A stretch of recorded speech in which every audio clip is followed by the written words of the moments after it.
Welcome to True Life Stories Radio, where real life stories are told with genuine emotion. Today, we're stepping into a powerful story of families, secrets, and a truth no one saw coming. And this is where the story begins. Arrived at my son's house without warning on Thanksgiving Day. I found my 7-year-old grandson shivering on the patio in a t-shirt and shorts in 8-degree weather. Inside the house, the whole family was eating turkey at the holiday table, laughing and clinking wine glasses. I grabbed a cast-iron lawn ornament, shattered the sliding glass door, and carried the freezing boy inside. As the security alarm blared, I looked at my son and said 6 words that made the blood drain from his face. Before I continue this story, let me know where you are watching from in the comments below. Hit like and subscribe if you believe that a real man never turns a blind eye to the abuse of a child. My name is Vincent Locke. I am 69 years old, a retired structural engineer, and a man who spent his entire life calculating load-bearing limits. I know exactly how much pressure a foundation can take before it cracks. My own foundation cracked at 6 o'clock on Thanksgiving morning. I was sitting in my kitchen with a cup of black coffee when my phone buzzed with an automated fraud alert. $15,000 had just been wired out of the medical trust fund I set up for my 7-year-old grandson, Leo. The authorization note attached to the withdrawal was typed by my son, Connor. It read, "Emergency winter respiratory therapy." Leo was born with severe asthma, a condition that required daily medication and careful monitoring. I had established that trust strictly so my grandson would never have to gasp for air because his parents were short on cash. But a $15,000 emergency withdrawal on a national holiday did not make sense. Clinics were closed. Specialists were eating turkey with their families. I dialed Connor immediately. It went straight to voicemail. I called a second time. Voicemail. I tried his wife, Brittany. The call rang twice before she manually forwarded me to a machine. My chest tightened. It was not the tightness of a panicked grandfather, but the cold, calculating dread of an engineer spotting a fatal structural flaw. I did not leave a message. I did not wait for a callback. I grabbed my keys, threw on my heavy winter coat, and walked out into the freezing sleet. The drive from my home to their suburb took 4 hours. The roads were slick with ice, the sky a bruised, unbroken gray. The windshield wipers beat a rhythmic, agonizing tempo that matched the pounding in my skull. I kept dialing Connor's number every 30 minutes. Each ignored call stripped away another layer of my patience. By the 3rd hour, the concern for Leo's breathing had morphed into a dark, gnawing suspicion. Connor had been making excuses about money for months. He had asked me for a personal loan in August, claiming he needed to repair the roof of his house. I drove down to inspect the damage myself and found the shingles in perfect condition. I denied the loan. Since then, my son had treated me like a contagious disease, keeping Leo away from me, limiting our phone calls to rushed 5-minute obligations. The $15,000 missing from that trust was not buying oxygen for my grandson. I knew it in my gut, and I was going to find out exactly what it was buying. I parked my truck 2 blocks away from their house. I did not want them to hear my engine or see my headlights. The temperature had dropped to 8 degrees Fahrenheit. The wind howled through the barren trees, biting through my denim jeans and thick coat. I walked down the icy sidewalk, my boots crunching softly against the frozen pavement. The house was a sprawling, modern colonial, an expensive property in a gated community. What Connor and Brittany conveniently forgot, and what I never reminded them of, was that my money had secured their mortgage. I paid their massive down payment under a confidential agreement, keeping the deed quietly tied to my name to protect the asset from their reckless spending habits. I approached the property from the side gate, intending to knock on the back door and demand a financial explanation. But as I rounded the corner of the privacy fence, my blood turned to ice. My grandson Leo was locked outside on the back patio. He was wearing nothing but a thin cotton t-shirt and summer shorts. The boy was huddled in the corner, his knees pulled tight to his chest, shaking so violently that his small frame seemed to vibrate against the brick wall. His bare feet were pressed into the frost. I broke into a run, ignoring the slick ice beneath my boots. When I reached him, I dropped to my knees. Leo's lips were a terrifying shade of blue. His skin was pale, almost translucent and icy to the touch. He looked up at me, his eyes wide and glassy, completely stripped of focus. He tried to say my name, but his jaw was locked, his teeth chattering too hard to form the word. I ripped off my heavy winter coat and wrapped it entirely around his small, freezing body.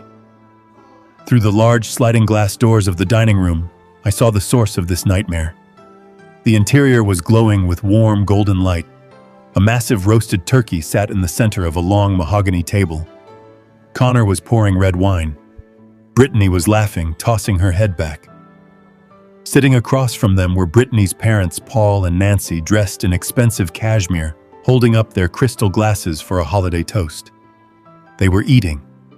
They were drinking. They were warm. And my grandson was freezing to death less than 20 feet away. I pounded my fist against the glass, screaming Connor's name. None of them turned. The glass was double-paned and heavily insulated, shutting out the wind and my voice. The patio door handle was locked from the inside. A searing, uncontrollable rage ignited in my chest. I did not hesitate. I grabbed a heavy cast-iron lawn ornament from the edge of the patio, lifted it above my head, and slammed it directly into the center of the sliding glass door. The glass shattered with an explosive, deafening crash, raining sharp fragments onto the hardwood floor inside. The home security alarm instantly triggered, sending a piercing, high-pitched siren echoing through the neighborhood. I kicked away the remaining jagged shards of glass in the frame, scooped Leo up into my arms, and stepped right through the ruined doorway into their pristine dining room. Connor dropped his wine bottle. The red liquid spilled across the white linen tablecloth like a bleeding wound. Brittany shrieked, jumping out of her chair and clutching her chest. Paul and Nancy froze, their arrogant smiles wiped clean, replaced by absolute shock. The blaring security siren masked the heavy silence of the room for a few seconds, until Connor lunged toward the keypad on the wall and punched in the disarm code. The alarm cut off, leaving a ringing silence broken only by the crunch of broken glass under my boots and the ragged, shallow breathing of my grandson pressed against my chest. Connor spun around to face me, wiping a smear of gravy from his chin. His eyes darted from the shattered door to me, then down to Leo, wrapped in my coat.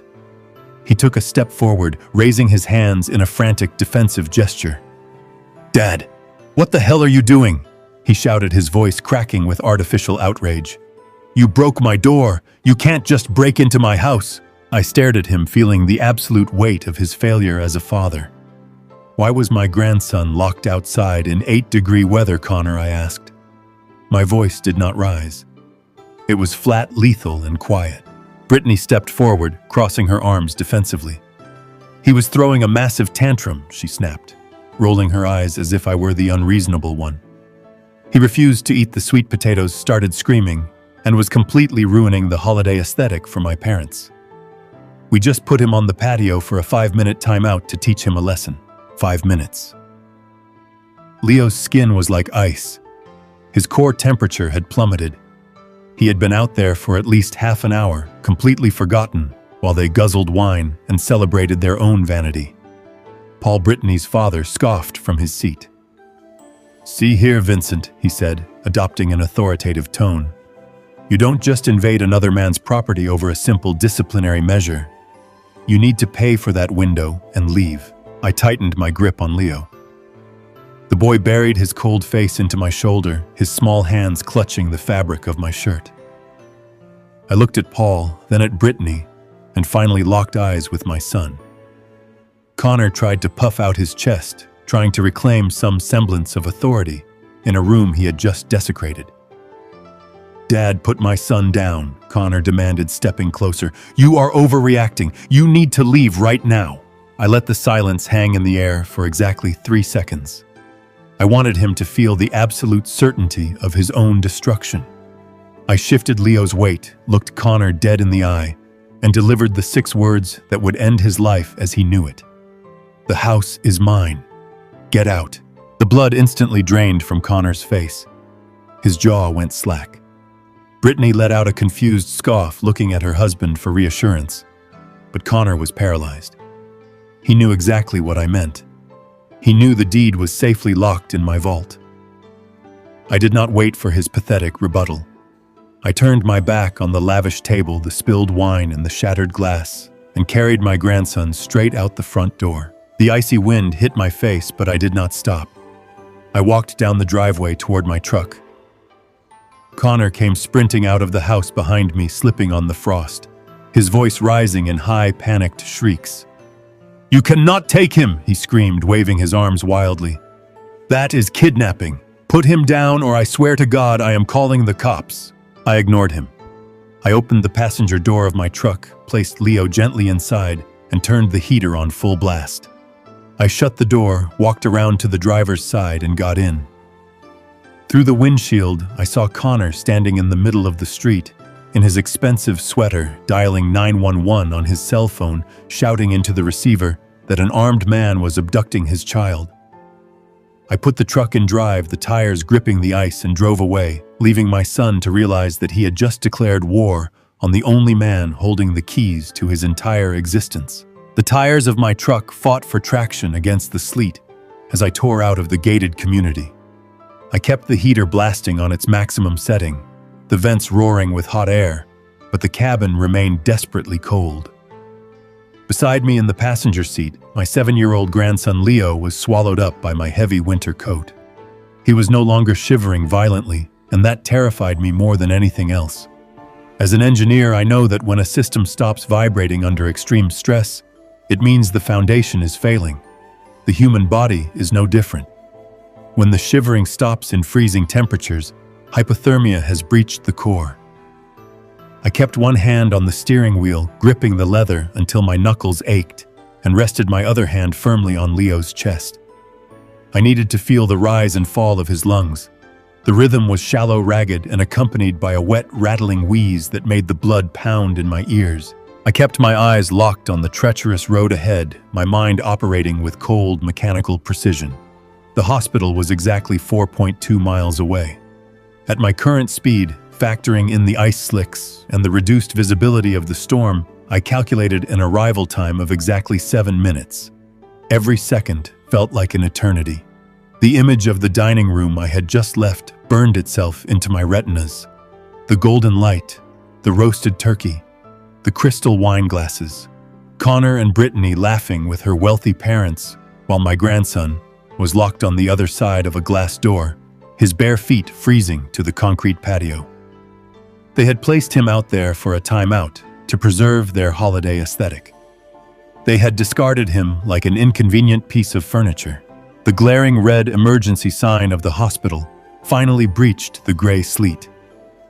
I ignored the visitor parking lot and drove my truck directly onto the ambulance loading ramp, throwing the transmission into park and leaving the engine running. I threw open the driver's side door, ran around the hood, and pulled Leo into my arms. He felt dangerously light, his limbs terrifyingly limp. I kicked the automatic sliding doors to force them open faster and rushed into the blinding fluorescent glare of the emergency room lobby. "I need a trauma team right now," I shouted, my voice cutting through the quiet holiday murmur of the waiting room. The triage nurse took one look at the blue tint of Leo's lips and the waxy pallor of his skin, and slammed her hand down on a red button beneath her desk. Instantly, the heavy double doors leading to the emergency ward swung open. A team of 3 nurses and a doctor rushed forward with a gurney. I laid my grandson down onto the stiff mattress. They immediately stripped away my oversized coat, revealing his thin cotton t-shirt and summer shorts. The stark reality of his clothing under the harsh hospital lights made the cruelty of what my son had done completely undeniable. "Severe hypothermic exposure," the lad doctor announced, moving his stethoscope across Leo's chest. "Core temperature is dropping. Get heated intravenous fluids ready and bring me the warming blankets." I stepped back, my chest heaving as I watched them work with practiced, frantic efficiency. They pushed the gurney down the corridor, disappearing behind a set of swinging trauma doors. I followed them as far as the threshold, my boots leaving wet, melting tracks of ice and mud on the pristine linoleum floor. I stood there staring at the closed doors, the adrenaline slowly draining from my system, leaving behind a cold, hardened resolve. 10 minutes later, the lead doctor emerged from the trauma bay. He pulled off his surgical mask and walked over to me, his expression tight with clinical concern. He introduced himself as Dr. Aris. He carried a digital tablet, his eyes scanning the data before meeting my gaze. "Are you the grandfather?" he asked. "Yes," I replied, my voice perfectly level. "My name is Vincent Locke." Dr. Aris nodded, tapping the screen of his tablet. "We are stabilizing his core temperature with internal warming protocols, but I am extremely concerned about his respiratory function. His lungs are severely compromised. The cold air exposure has triggered a massive bronchial constriction, but it sounds much deeper than just a reaction to the weather. Does the boy have a history of chronic respiratory issues?" "Yes," I answered immediately. "He was born with severe asthma. He requires daily nebulizer treatments and specialized steroid inhalers to keep his airways open. His condition requires constant meticulous management." Dr. Aris frowned, his brow furrowing as he looked back down at his tablet. "That does not align with what I am seeing." We drew his blood for a comprehensive panel when he came in. There are absolutely no traces of maintenance corticosteroids in his system. If he has been prescribed daily preventative therapy, he has not received a single dose in weeks, possibly months. His airways are highly inflamed, indicating long-term neglect of the condition. "When was his last treatment?" The words hung in the air, heavy and suffocating. A massive, devastating puzzle piece clicked into place inside my mind. I reached into my pocket, pulled out my smartphone, and opened my banking application. I navigated to the secure trust account, the very account I had established the day Leo was born. It was a restricted medical trust designed to ensure that no matter what financial disasters Connor and Brittany brought upon themselves, my grandson would always have his prescriptions covered. I held the phone up so the doctor could see the screen. At 6:00 this morning, I received an automated fraud alert from my bank. $15,000 was wired out of this exact medical trust. The authorization note attached to the transfer, submitted by my son, explicitly stated the funds were required for emergency winter respiratory therapy for Leo. Dr. Aris stared at the screen, his clinical detachment faltering for a fraction of a second. He looked from the $15,000 withdrawal to my face. "Mr. Locke," the doctor said quietly, his voice laced with sudden understanding. "I can assure you with absolute medical certainty that no money has been spent on this child's respiratory care in a very long time. His lungs are fighting a battle he should have been medicated for months ago. Whoever took that money did not use it to buy his oxygen." I turned my phone off and slid it back into my pocket. I did not need to scream or rage. The structural failure of my son's lies was completely mapped out before me. Connor had bypassed the security of a restricted trust fund on Thanksgiving morning, claiming a medical emergency that did not exist while simultaneously locking the very child he claimed to be treating outside in the freezing sleet. He had stolen the money. He had neglected the boy. And he had underestimated his father. I need you to document everything I told the doctor. Every trace of frostbite. Every missing microgram of medication in his bloodstream. I want a full toxicological and physical report printed and signed." Dr. Aris nodded grimly. "As a mandated reporter, I already have to document this level of neglect. I will have the complete file ready." The doctor turned and walked back through the swinging doors to tend to Leo. I walked over to a row of plastic waiting room chairs and sat down. The silence of the hospital lobby felt heavy, pressing against my shoulders. I unzipped my jacket, feeling the damp chill of the melted ice soaking through my shirt. I closed my eyes and began calculating my next maneuver. I needed to lock down my finances entirely. I needed to sever Connor from every asset I owned. Before I could formulate the exact sequence of phone calls, I needed to make the automatic sliding glass doors of the emergency room lobby hissed open. A blast of freezing air swept into the room, carrying with it the static crackle of a police radio. I opened my eyes. 2 municipal police officers stepped through the entrance. They were broad-shouldered men, their heavy winter uniforms dusted with snow. They did not proceed to the reception desk. They stood just inside the doorway, their eyes scanning the sparse waiting area with intense predatory focus. It did not take them long to spot me. I was the only person sitting alone in the trauma waiting sector, my boots muddy, my clothes disheveled. The officers exchanged a brief confirming glance before stepping forward in unison. They crossed the linoleum floor with heavy, deliberate strides. As they approached, I watched their hands drop simultaneously to rest on their dark leather utility belts, their fingers hovering just inches from their weapons. It was a tactical maneuver, an aggressive posture designed to establish immediate dominance over a hostile threat. "Vincent Locke," the lead officer asked. His voice was loud, echoing off the bare walls of the lobby, carrying the unmistakable edge of an impending arrest. I remained seated. I did not raise my hands, nor did I shrink back into the plastic chair. I looked up at him, maintaining the same level, calculating gaze I used when inspecting a fracturing steel beam. "Yes, I am Vincent Locke. Step away from the pediatric ward and stand up slowly," the officer commanded, his jaw set in a hard line. "We received an emergency 911 dispatch from a Connor Locke. He reported a violent home invasion and the forceful abduction of a 7-year-old child. You are currently the primary suspect in a kidnapping. Do exactly as I say, or you will be detained by force." The air in the room thickened. The trap my son had set was snapping shut, relying on the sheer panic of a false police report to discredit me before I could expose him. But Connor had made a massive miscalculation. He assumed I would react emotionally.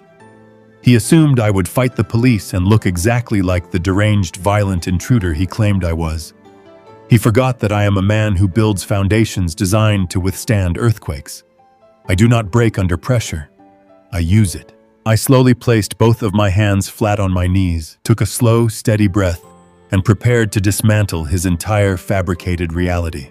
The younger officer took a deliberate step forward, closing the distance between us. His hand remained firmly planted on the thick leather of his duty belt, mere inches from his sidearm. The older officer flanked my right, cutting off any potential path to the sliding emergency room doors. It was a textbook containment strategy designed to intimidate and corner a suspect. I did not move. I let my back rest flat against the cold, painted cinder block wall of the hospital waiting area. In structural engineering, you learn very early that when a massive weight is applied to a supporting column, the worst thing the column can do is shift. You stand rigid. You let the pressure distribute itself. I was 69 years old, standing in boots slick with melted ice and mud, but I held my ground, with the absolute stillness of a man who knew exactly how much force he could withstand. "Mr. Locke," the older officer said, his voice echoing sharply over the low hum of the vending machines and the distant beep of heart monitors. "We have a dispatch from your son Connor. He stated that you shattered his glass patio door, engaged in a violent altercation, and forcefully removed his 7-year-old child from the premises. He is pressing kidnapping charges and requesting an immediate Amber Alert. I need you to put your hands where I can see them and step away from the corridor leading to the pediatric ward." I looked at the older officer. His name tag read Officer Gibson. I raised my empty hands, slowly keeping my palms open and visible. I did not raise them in surrender. I raised them as a gesture of absolute transparency. "Officer Gibson," I said, keeping my voice entirely devoid of panic or breathlessness. "I am going to reach very slowly into my front left coat pocket. I am not reaching for a weapon. I am reaching for my cell phone. It contains the exact reason I broke into that house, and the exact reason I brought my grandson directly to a trauma center instead of driving away." The younger officer tensed, his jaw tightening, but Gibson gave a curt nod. "Do it slowly," he ordered. I slid my hand into the damp fabric of my coat pocket and extracted the phone. I unlocked the screen with my thumb. The device was already open to the banking application, displaying the urgent notification that had torn me from my kitchen earlier that morning. I turned the screen toward the two policemen, allowing the glaring white and red text to illuminate the space between us. "Look at the top line," I instructed, my voice dropping to a low, steady cadence. "That is a restricted medical trust fund. I established it the day Leo was born because he suffers from severe chronic asthma. That money is legally walled off to be used exclusively for his respiratory treatments, inhalers, and emergency care. Now look at the timestamp. At 6:00 this morning, my son Connor initiated a wire transfer, draining $15,000 from that account. The digital note attached to the withdrawal claims the funds were required for an emergency winter respiratory therapy program. Gibson narrowed his eyes at the screen, his defensive posture softening by a fraction of an inch. A financial dispute does not give you the right to shatter a glass door and abduct a child. He countered, his tone still hard. You should have called us or gone to family court. I swiped my thumb across the screen, pulling up the photo gallery. I did not call you because a financial dispute is not a matter of life and death, I replied. I called him, repeatedly. He sent every call to voicemail. So I drove 4 hours through the sleet to verify his emergency. I did not break his door over $15,000. I broke his door over this. I held the phone closer to Gibson's face. Displayed on the high-resolution screen was the photograph I had snapped standing in the freezing snow just moments before I shattered the glass. It showed Leo locked out on the concrete patio, huddled in a thin cotton t-shirt and summer shorts.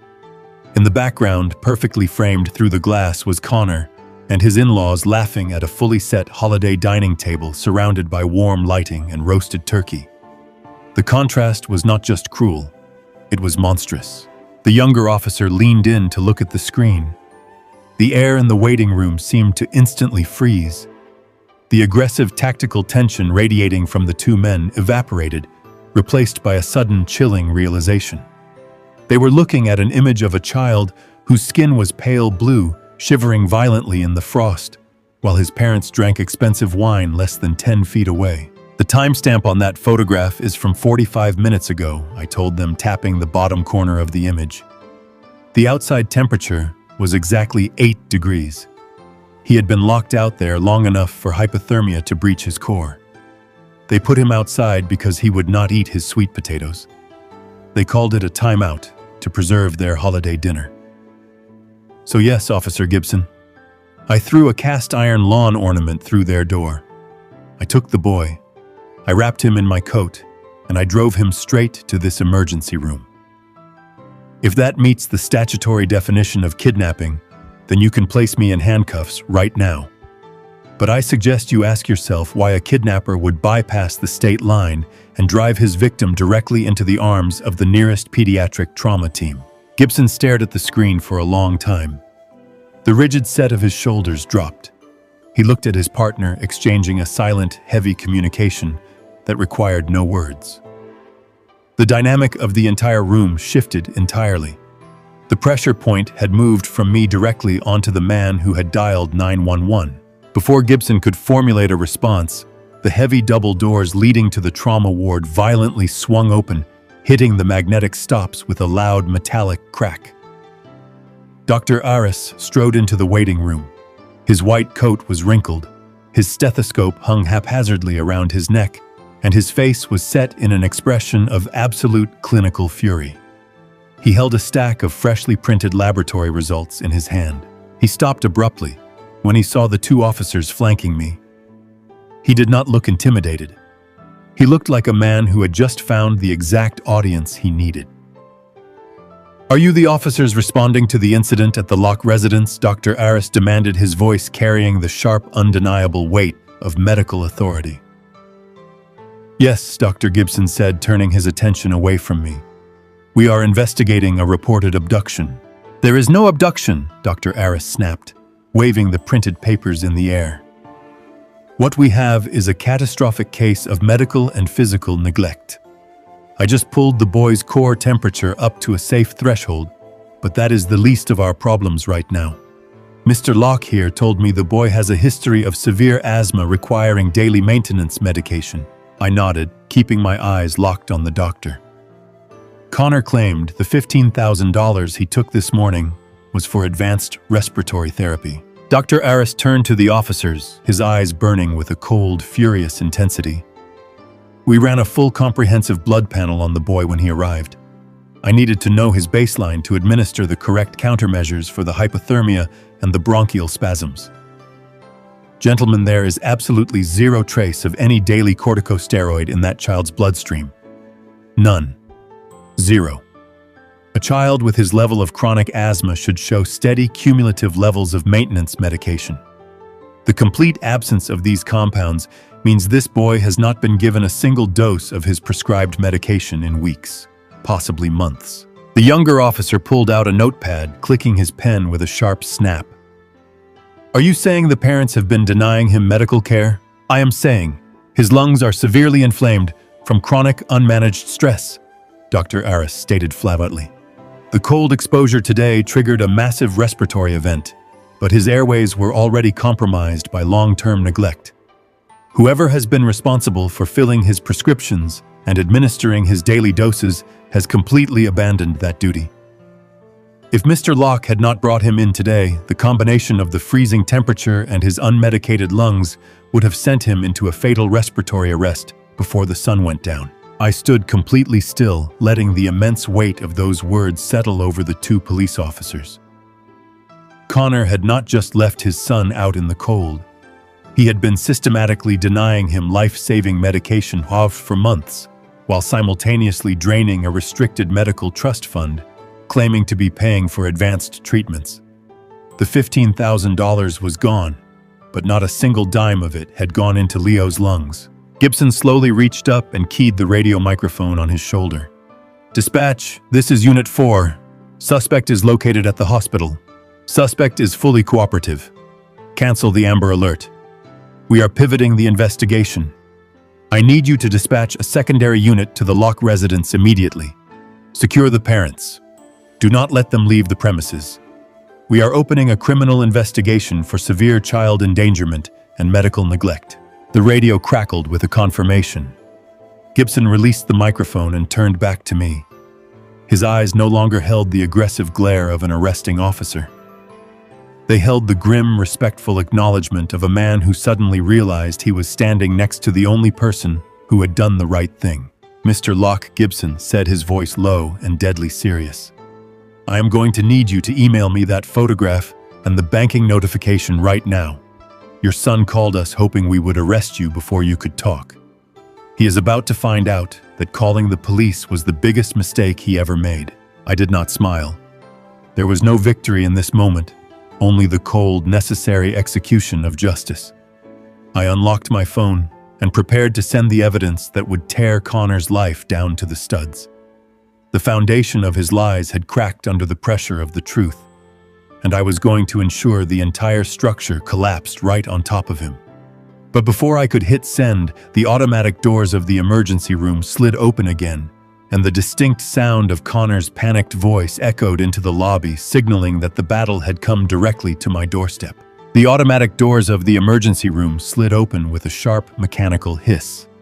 A gust of freezing wind invaded the lobby, bringing with it the chaotic arrival of my son and his new family. Connor marched through the entrance first, his face flushed red with a mixture of cold and manufactured outrage. Brittany followed closely behind him, her hands dramatically covering her face as she forced out loud, theatrical sobs that echoed off the sterile white walls. Flanking them like a hired bodyguard was Paul, Brittany's father. He was still wearing his tailored cashmere sweater from the Thanksgiving table, his posture rigid with the arrogant entitlement of a man who firmly believed his wealth could bend reality to his will. They looked completely absurd. They were dressed for a luxury catalog photo shoot, storming into a public trauma center as if they were demanding to speak to a restaurant manager about a cold appetizer. I remained seated in my plastic chair near the corner, watching them with the silent, predatory focus of an engineer observing a flawed structure right before it collapses under its own weight. I did not stand up to greet my son. I did not offer a single word of comfort to his weeping wife. I simply slid my phone out of my pocket, turned the volume down, and activated the audio recording function, hiding the device beneath the folded hem of my damp coat. Connor spotted Officer Gibson standing near the triage desk and marched directly toward him, pointing an accusing finger in my direction. That is the man, Connor shouted, ensuring his voice was loud enough for every nurse and patient in the waiting room to hear. That is my father. He broke into my home, assaulted my property, and kidnapped my child. I want him arrested right now. I want my son returned to me immediately." Officer Gibson did not flinch. He did not reach for his handcuffs. He looked at Connor with a stare so heavy and devoid of sympathy that my son actually took a half step backward. Gibson slowly crossed his arms over his chest. "Mr. Locke," the officer said, his voice dropping to a low, dangerous octave, "I suggest you lower your voice and step back from the desk. You are currently standing in a pediatric trauma center, not a courtroom." Brittany pushed past her husband, her face twisted in a mask of aggressive indignation. "How dare you speak to him that way?" she shrieked, slamming her designer handbag onto the reception counter. "Our son was stolen from our dining room. We demand to see Leo right this second. Bring me the doctor in charge. We are taking our boy home and we are pressing maximum charges against that lunatic sitting in the corner." Paul stepped forward, placing a heavy manicured hand on Connor's shoulder, physically moving his son-in-law aside so he could take control of the negotiation. Paul was a commercial real estate developer. He was accustomed to bullying city planners and buying off zoning inspectors.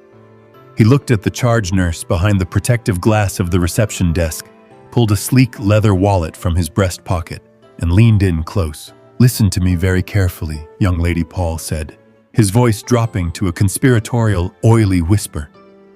"I know how these misunderstandings happen. My son-in-law's father is elderly. He gets confused. He overreacted to a simple disciplinary timeout.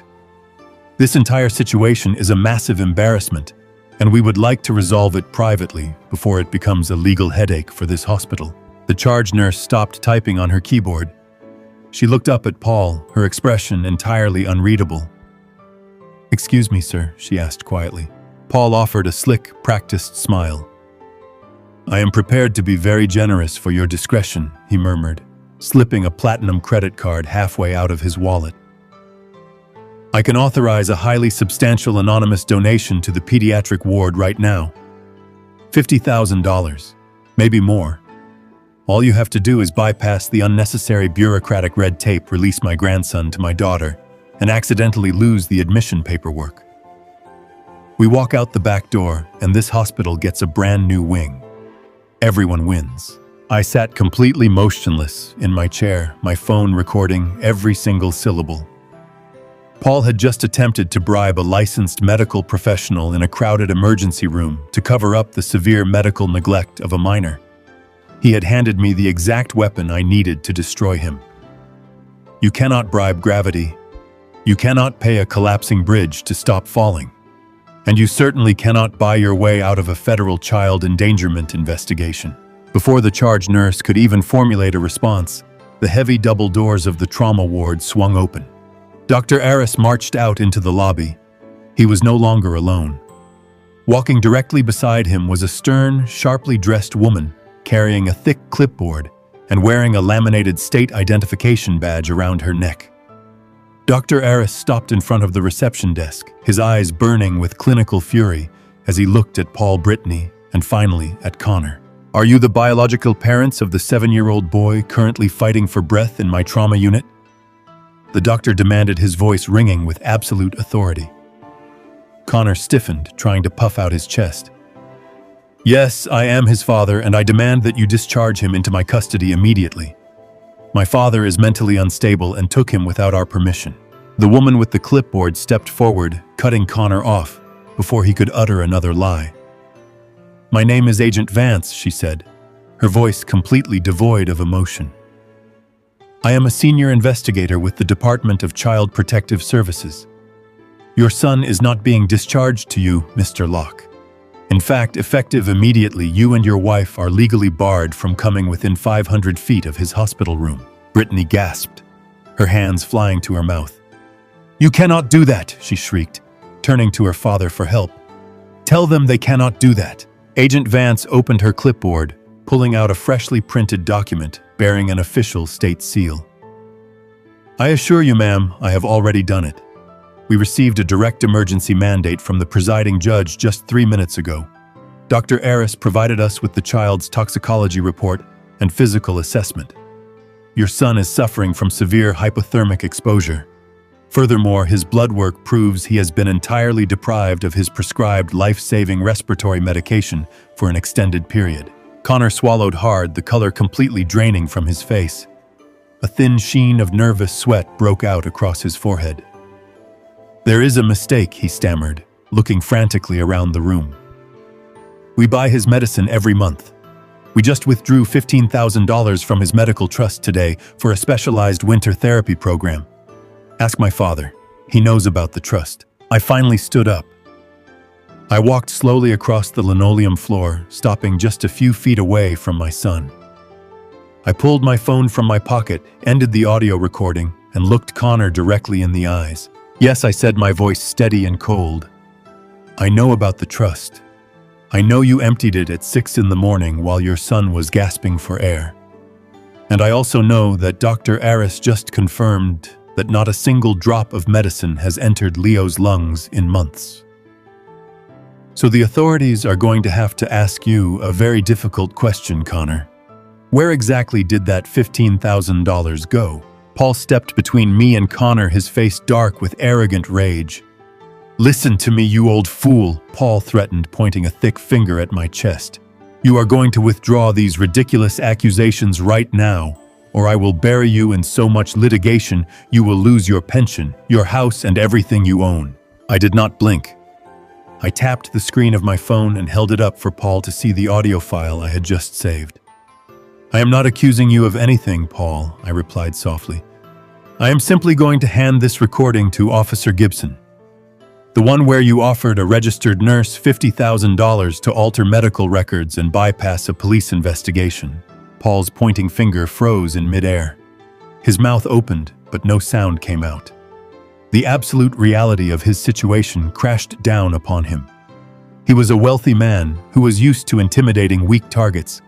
He had never been backed into a corner where his money was not just useless, but actively serving as the instrument of his own legal destruction.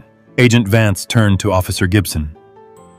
"Officer, please remove these individuals from the hospital premises immediately. If they attempt to access the trauma ward, you have my authorization to detain them for interfering with an active child protective investigation." Brittany lunged forward, her voice pitching into a hysterical wail. "You cannot keep my baby from me. I am his mother. You cannot give him to that old man." Agent Vance looked at Brittany with a stare so chilling, it silenced the room. "You lost the right to call yourself a mother the moment you locked an asthmatic child outside in freezing temperatures while you drank wine," she stated flatly. "The state has assumed emergency custody of the minor. He will remain under the temporary guardianship of his grandfather, Mr. Vincent Locke, who is the only adult in this family who actually acted to preserve his life today." Connor looked at me, his eyes wide with a terrifying hollow panic. The arrogant son, who had dismissed me as a senile nuisance just an hour ago, was entirely gone, replaced by a desperate, ruined man. "Dad, please," he begged, his voice cracking, as Officer Gibson grabbed him firmly by the elbow. "You cannot do this. We will lose everything. Please, just tell them it was a misunderstanding." I looked at the boy I had raised. I looked at the man who had stolen from his own child, lied to my face, and tried to strip away my freedom to save his own skin. A structural engineer knows that you cannot patch a crumbling foundation. You cannot pour new concrete over rotten rebar. You have to tear the entire building down to the dirt and start over. "I have nothing left to say to you," I told him, turning my back and walking toward the double doors of the trauma ward. I left them screaming in the lobby as the police escorted them out into the freezing storm. The trap had closed perfectly, but I knew the war was far from over. Connor and Paul would try to hire ruthless lawyers to bury me in paperwork and reclaim the narrative. They would try to freeze my assets and force me into submission. But they did not know about the shadow audit I was already preparing. They did not know that their $15,000 theft was just a single thread in a massive web of financial fraud I was about to unravel. They thought they had hit rock bottom today. I was about to show them that the floor could drop infinitely lower. The silence in my study was absolute. It was the kind of heavy pressurized quiet that settles over a massive structure just before the support columns begin to buckle. Upstairs in the guest bedroom, my grandson was finally asleep. I had wrapped him in 3 layers of thermal blankets and set a warm mist humidifier humming steadily on the nightstand. His breathing was still terribly shallow, still marked by a faint rattling wheeze that made my chest ache, but his core temperature was stabilizing. The hospital had released him into my emergency custody under strict legal orders, keeping the state child protective authorities closely monitoring our situation. I sat behind my heavy oak desk, listening to the sleet lash against the window panes. The winter storm outside was violent, but it was absolutely nothing compared to the cold, methodical calculations running through my mind. An engineer does not panic when a building starts to sway in the wind. An engineer identifies the stress points, isolates the critical structural failures, and prepares for a controlled demolition. Connor and Brittany were a compromised structure built entirely on a foundation of my money and my misplaced paternal grace. It was time to pull the support pins. I reached into my pocket, pulled out my phone, and dialed a private number I had not called in nearly 3 years. The line rang barely twice before a sharp, composed voice answered the call. Tobias Reed did not waste time with pleasantries or holiday greetings. He was a forensic accountant and a ruthless corporate litigator, a man known throughout the legal district as an apex predator who dismantled financial frauds with surgical precision. But to me, he was just Toby, the brilliant, angry kid I had pulled off one of my commercial construction sites 3 decades ago. Back then, Tobias was hauling heavy bags of concrete in the burning sun, trying to pay rent for a mother who drank her paychecks. I saw the extraordinary way his mind worked, the way he calculated complex load distributions in his head faster than my veteran site managers. I paid his entire law school tuition in a single anonymous cashier's check. I never asked for a single dime in return, only that he use his brilliant mind to build something unbreakable. He had built a legal empire, and his fierce loyalty to me was the one currency he valued above all else. Vincent Tobias said, his voice dropping into a low register of absolute professional attention. "You do not call my direct line on a national holiday unless the sky is falling." "The sky fell this morning, Tobias," I replied, keeping my voice as level and precise as a spirit gauge. "I need you to initiate a total financial lockdown immediately. Every trust account, every joint holding, every line of credit with my signature attached to it. Freeze it all right now. Cut off their oxygen." I heard the rapid, aggressive clatter of a mechanical keyboard on the other end of the line. Tobias did not ask me to explain my emotions. He did not offer empty sympathies or ask for pointless details. He simply went to work executing my commands with terrifying efficiency. "Consider it done," he stated, the sound of his typing echoing like distant gunfire. "I am executing a hard freeze across your entire asset portfolio. The banking institutions will lock down within the next 60 seconds. No withdrawals, no wire transfers, no liquidations of any kind. Vincent, I am looking at the administrative dashboard for the restricted medical trust fund you established for your grandson Tobias," said, his tone shifting into something dangerously sharp. "I see a wire transfer initiated at 6 o'clock this morning. $15,000 was pulled out under an emergency medical authorization." "That was Connor," I said, staring at the white frost creeping up the edges of my window pane. "He claimed Leo needed immediate winter respiratory therapy." "Tobias, I found my grandson locked on a concrete patio in 8-degree weather, wearing nothing but a t-shirt. His lungs were seizing. The trauma doctor confirmed he has not had a single dose of his prescribed asthma medication in months." The rapid typing on the other end of the line stopped instantly. A deadly, terrifying silence stretched across the cellular connection. When Tobias finally spoke, the professional detachment was completely gone, replaced by a cold, lethal fury on my behalf. "He is your blood, Vincent," Tobias murmured quietly, "but I am going to deeply enjoy tearing him apart. Let me trace that wire transfer right now. Give me exactly 2 minutes to bypass the holiday holds and pull the routing data from the receiving financial institution." I sat in the dark, listening to the rhythmic ticking of the antique grandfather clock in the corner of my study. Every solitary tick was another second my grandson had spent freezing on that icy patio. Every tick was another arrogant lie my son had told, looking me directly in the eye. For 35 years, I had provided everything for Connor. I paid for his university education so he would graduate without the suffocating weight of student loans. I bought him his first reliable vehicle so he could safely drive to his corporate interviews. I quietly supplied the massive down payment for that sprawling colonial house because he convinced me it was the only safe neighborhood to raise my grandson. I had bled my own savings dry, ensuring my lineage would thrive. And in return, my son viewed me as nothing more than a blind, walking checkbook, an oblivious old man who existed solely to fund his endless superficial appetites. The disrespect had always been there, lurking in the shadow of his arrogant smirks and his rushed, ungrateful phone calls. But this was a boundary crossed that could never be uncrossed. The phone crackled, and Tobias let out a low, disgusted breath. "Vincent," he said, his voice tight with absolute disbelief. I traced the routing number. The $15,000 did not go to a medical clinic. It did not go to a pharmacy or a pediatric respiratory specialist. "Where did it go, Tobias?" I asked, my grip tightening on the heavy oak edge of my desk. "It went to a commercial real estate holding company in the upscale downtown district." Tobias explained, the disgust practically dripping from his words. "It was a direct wire deposit for a commercial lease agreement. I am pulling up the corporate registry right now. The lease is registered under a newly formed limited liability company. The sole named proprietor is Brittany Locke. Vincent, they used your grandson's asthma medication fund to pay the securing deposit on a high-end retail storefront. They are opening a luxury fashion boutique." The words hit the absolute center of my chest with the devastating force of a wrecking ball. A luxury boutique.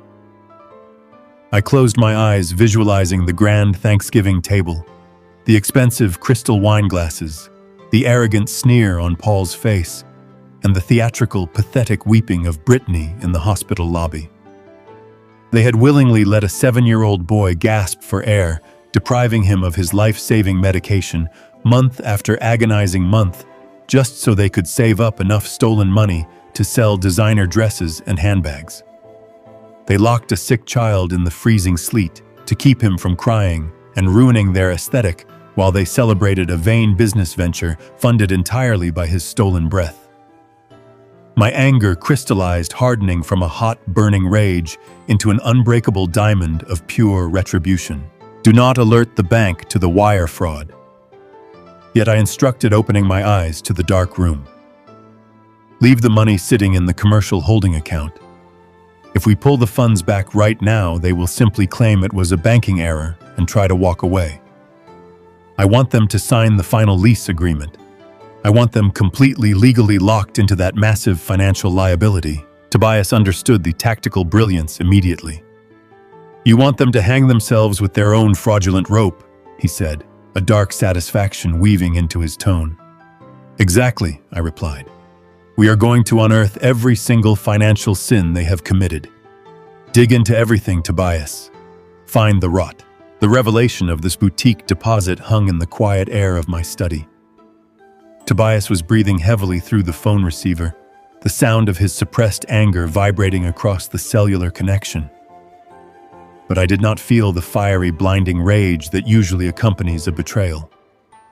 My mind had shifted into a state of absolute freezing clarity. An engineer understands that a surface crack is never just a surface crack. When a foundation begins to shift, the visible damage is only a fraction of the structural failure hiding beneath the drywall. Connor had stolen $15,000 from a medical trust. That was a desperate, sloppy maneuver. It meant he was bleeding cash elsewhere.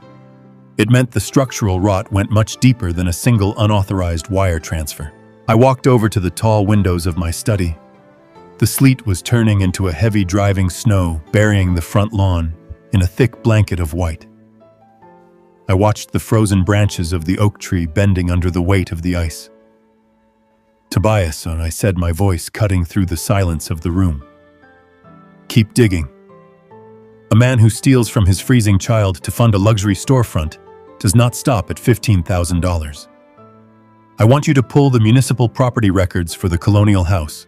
There was a brief pause on the line, Vincent, I established the deed for that property myself, Tobias replied, his tone shifting into rapid calculating efficiency.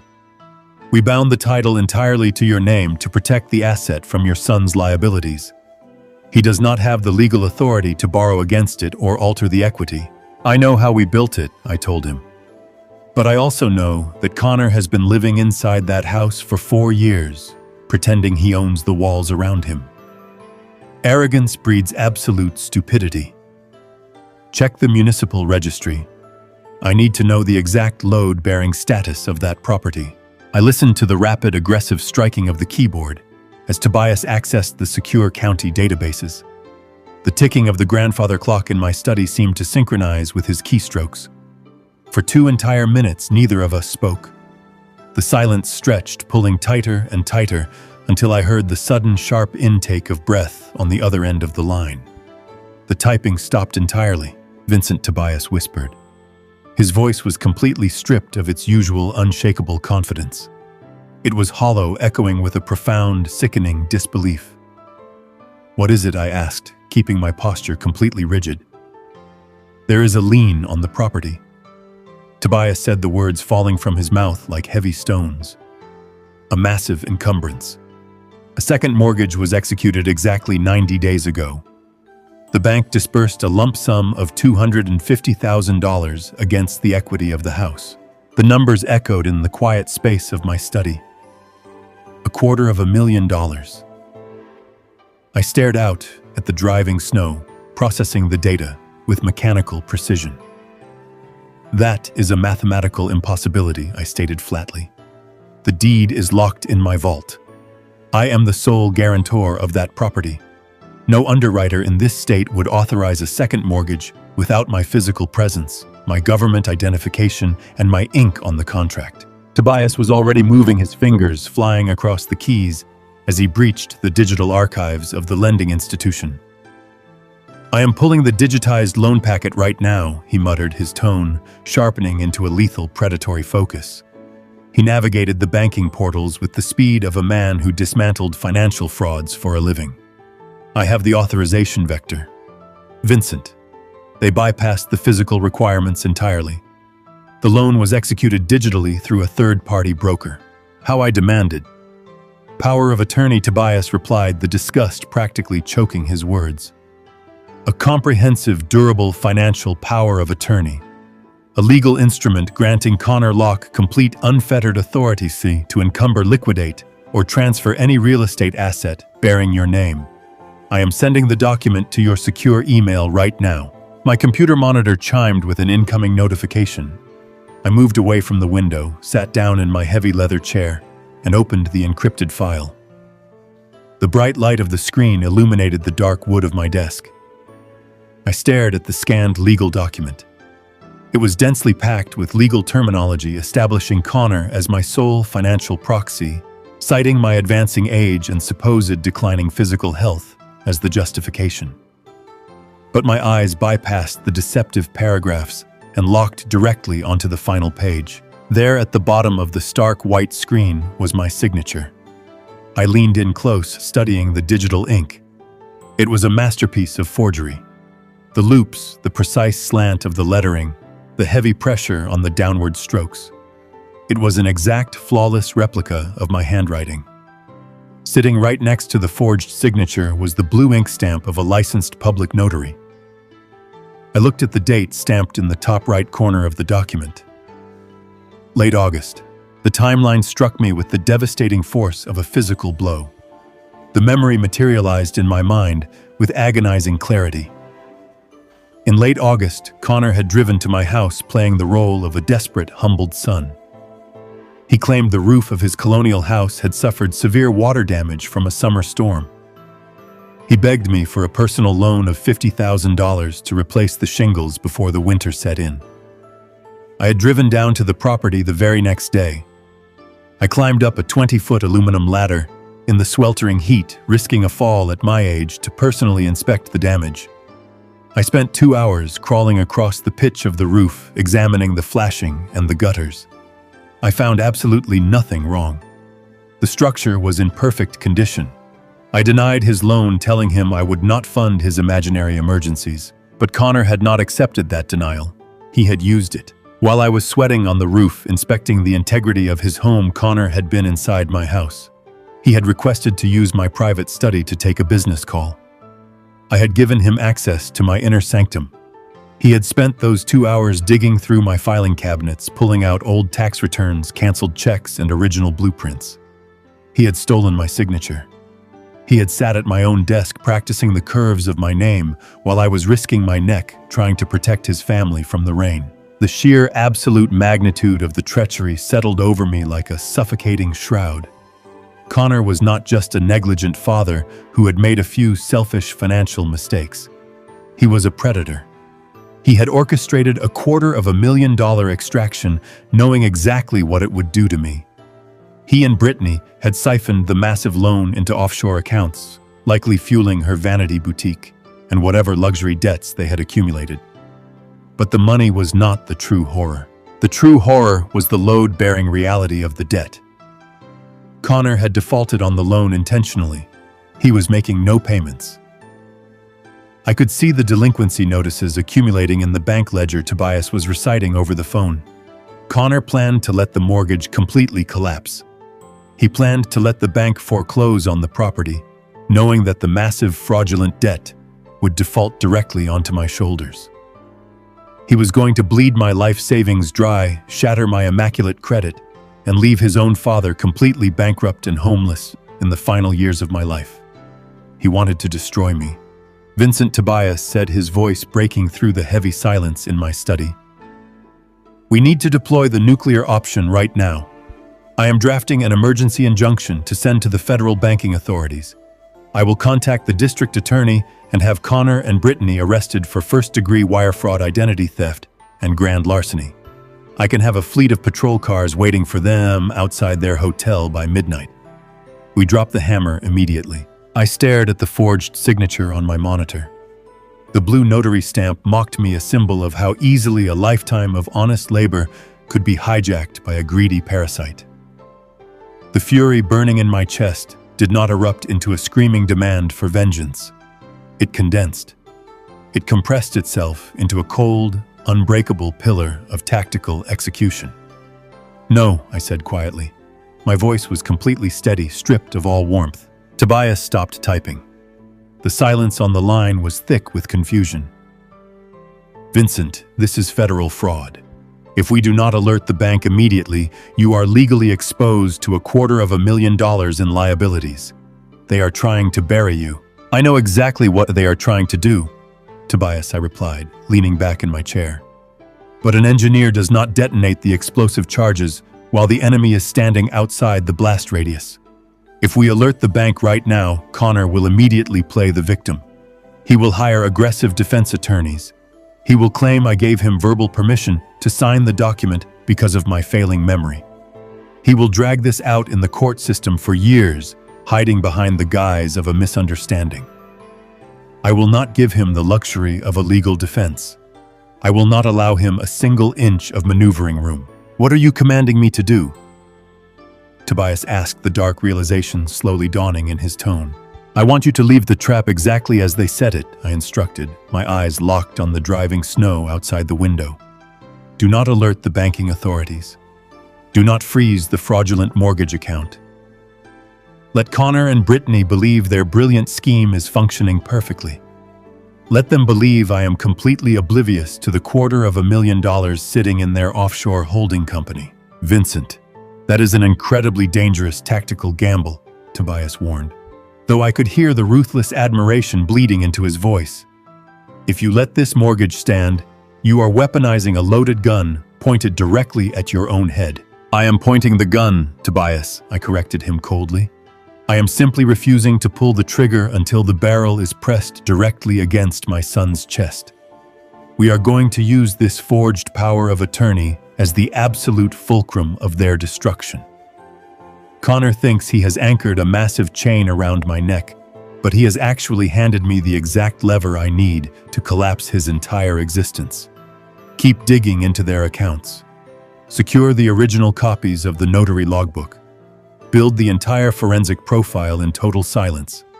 We will drop the guillotine in the courtroom right in front of the presiding judge when Connor tries to take my grandson away from me. Let him walk into the room believing he is a conqueror. We will make sure he leaves in handcuffs. The grandfather clock in my study had just struck 2 in the afternoon when the heavy brass knocker on my front door echoed through the quiet house.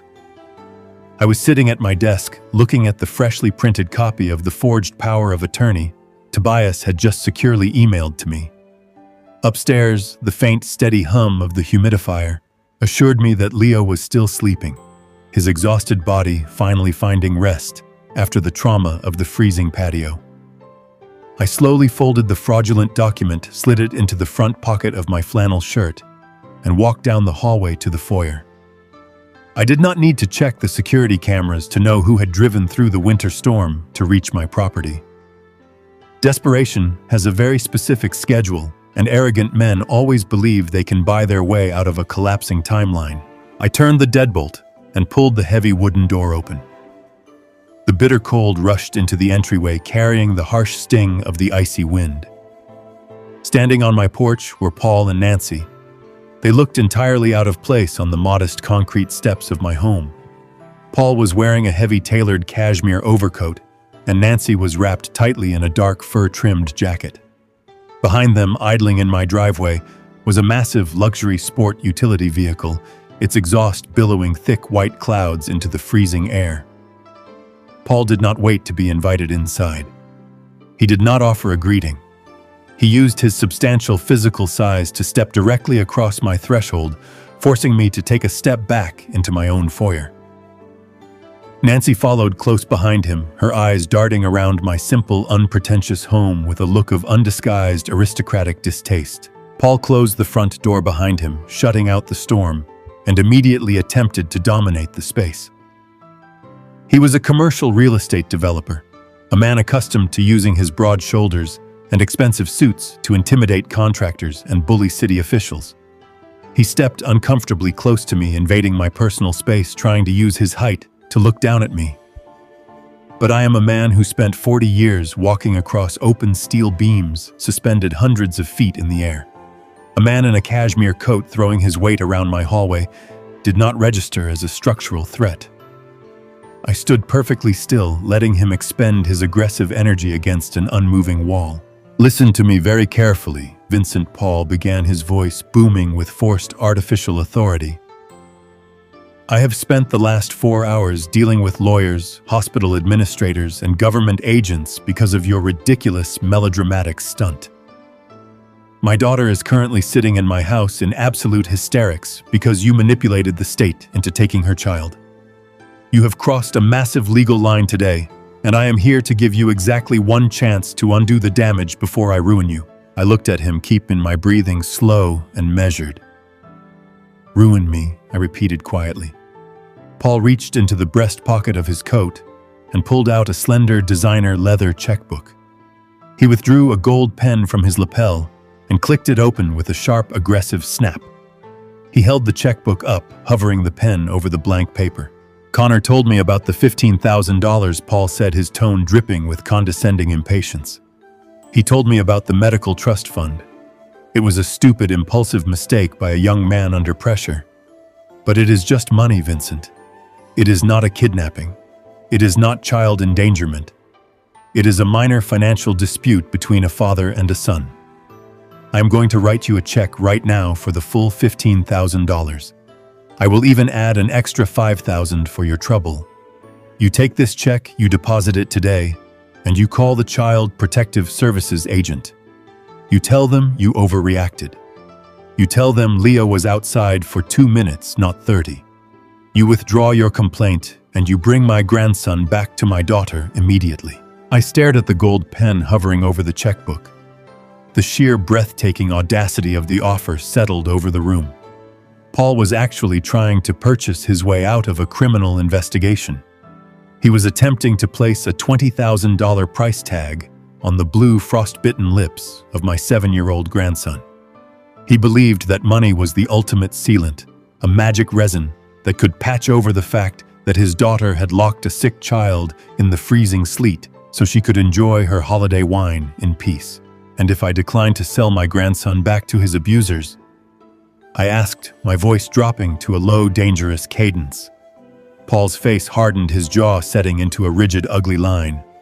The wealthy negotiating businessman vanished, replaced by the ruthless bully he truly was. If you decline, Vincent, I will unleash a legal nightmare on you that you cannot possibly comprehend, Paul threatened, leaning his face inches from mine. I will hire a team of the most aggressive corporate litigators in this state. We will file immediate civil suits for trespassing, destruction of property, and emotional distress. We will drag you into family court and paint you as an unstable, senile old man who violently abducted a child in a fit of dementia. We will freeze your pension. We will drain your savings in legal fees. I will tie you up in court for the next 10 years until you are bankrupt, living in a nursing home, and completely broken. Take the check, Vincent. Take the money, hand over the boy, and walk away before I crush you. Nancy stepped forward, crossing her arms tightly. You are destroying a family over a simple misunderstanding, she added, her voice sharp and scolding. Brittany is an innocent mother who made a minor disciplinary error. You are acting like a vindictive lunatic. I did not raise my voice. I did not clench my fists. I simply reached into the front pocket of my flannel shirt. I bypassed the bluster, the threats, and the extravagant posturing. I pulled out the neatly folded sheet of printer paper Tobias had sent me. I unfolded it slowly, smoothing the creases with my thumb, and held it out toward Paul. I do not want your check, Paul, I stated calmly. I want you to read this. Paul frowned, his gold pen hovering uselessly in the air. He looked at the paper, then back at me, his eyes narrowing with suspicion. What is this? He demanded, refusing to take the document. Take it, I commanded, injecting a sliver of raw, unyielding steel into my tone. Reluctantly, Paul lowered his checkbook and snatched the paper from my hand. Nancy leaned over his shoulder, her brow furrowed in confusion as they both looked down at the printed page. I watched Paul's eyes scan the dense legal text. He was a commercial real estate developer. He read legal contracts for a living. I did not have to explain the terminology to him. I just watched his eyes track down the page, moving from the boilerplate authorization clauses down to the bottom right corner. I watched his gaze lock directly onto the forged signature bearing my name and the blue stamp of the licensed public notary sitting right beside it. I watched the exact moment the structural integrity of his arrogance completely collapsed. That is a durable financial power of attorney, I explained, my voice cutting through the dead silence of the foyer like a scalpel. It was executed exactly 90 days ago. It grants your son-in-law total unrestricted control over my real estate assets. 3 months ago, Connor came to this house begging for a personal loan, claiming he needed to repair a leaking roof. I denied the loan because the roof was perfectly fine. But while I was on a ladder inspecting his house, he was inside my home stealing my financial records to forge that document. Paul swallowed hard. The color began to drain from his face, leaving his skin an unhealthy ashen gray. He looked up from the paper, his breathing suddenly shallow. He tried to speak, but his voice caught in his throat. Do you know what he did with that forged signature, Paul? I asked, stepping forward, forcing the larger man to retreat a fraction of an inch. He used it to take out a second mortgage on the colonial house. He bypassed the banking security protocols by routing the application through a third-party digital broker using that fraudulent power of attorney. He extracted a lump sum of $250,000 against the equity of a property that I solely own, and he intentionally defaulted on the payments. He was planning to let the bank foreclose on the house, legally chaining me to $250,000 in fraudulent debt, leaving me completely bankrupt in my retirement. Nancy gasped, her hand flying to her throat. Paul, she whispered, her voice trembling with sudden, unadulterated panic. Paul, what does that mean? Paul could not answer her. His eyes were wide, staring at the paper in his hand, as if it were a live explosive. He knew exactly what it meant. He knew the devastating, inescapable gravity of federal banking laws. I am not sure if Connor explained his business ventures to you. I continued, my voice relentless, hammering the final nails into their coffin. I am not sure if he told you where the $15,000 he stole from his son's medical trust went this morning, but my forensic accountant tracked the wire transfer. The money went directly into a commercial holding account to secure the lease for Brittany's new luxury boutique. Paul stumbled back a step, the heel of his expensive leather shoe hitting the baseboard of the wall. No, he breathed out, shaking his head rapidly. No, Brittany did not know. Brittany had nothing to do with this. Brittany is listed as the sole proprietor of the limited liability company that holds the commercial lease. I corrected him coldly. The stolen $15,000 was wired directly into an account bearing her name. She has been funding her luxury lifestyle with money fraudulently extracted from a federally insured bank using a forged legal document bearing my stolen identity. She is an equal partner in the enterprise. The silence that followed was absolute. The threats of corporate litigators and civil lawsuits evaporated into the freezing air. Paul's checkbook hung limply in his left hand, entirely useless. He was a man who understood leverage, and he had just realized that I held a mountain of it directly over his daughter's head. I was not a confused old man he could bully in a hallway. I was an engineer who had just dismantled his entire family. If I walk into a police precinct with this document and the wire transfer logs, I stated, staring directly into Paul's terrified eyes, Connor will not just face child endangerment charges. He will be indicted for first-degree wire fraud, bank fraud, and identity theft. And Brittany will be indicted right beside him as a co-conspirator and an accessory to grand larceny. The federal mandatory minimums for defrauding a banking institution carry sentences of up to 30 years in federal prison. Nancy let out a sharp, choked sob, grabbing her husband's arm. Paul, tell him, she pleaded, her aristocratic facade entirely shattered. Tell him we will pay it. We will pay the $250,000. We will pay it all today. Please. Paul looked at me, his massive shoulders slumped, his chest heaving as he struggled to pull air into his lungs. The arrogant billionaire had been reduced to a beggar in less than 5 minutes. Vincent, Paul whispered, his voice cracking, sounding fragile and old. Vincent, please. They are young. They were stupid. You cannot send my daughter to federal prison. You cannot do this to her. I reached forward and plucked the forged power of attorney out of Paul's trembling hand. I carefully folded the paper and slid it back into my pocket. You came into my home and threatened to ruin me, I said quietly.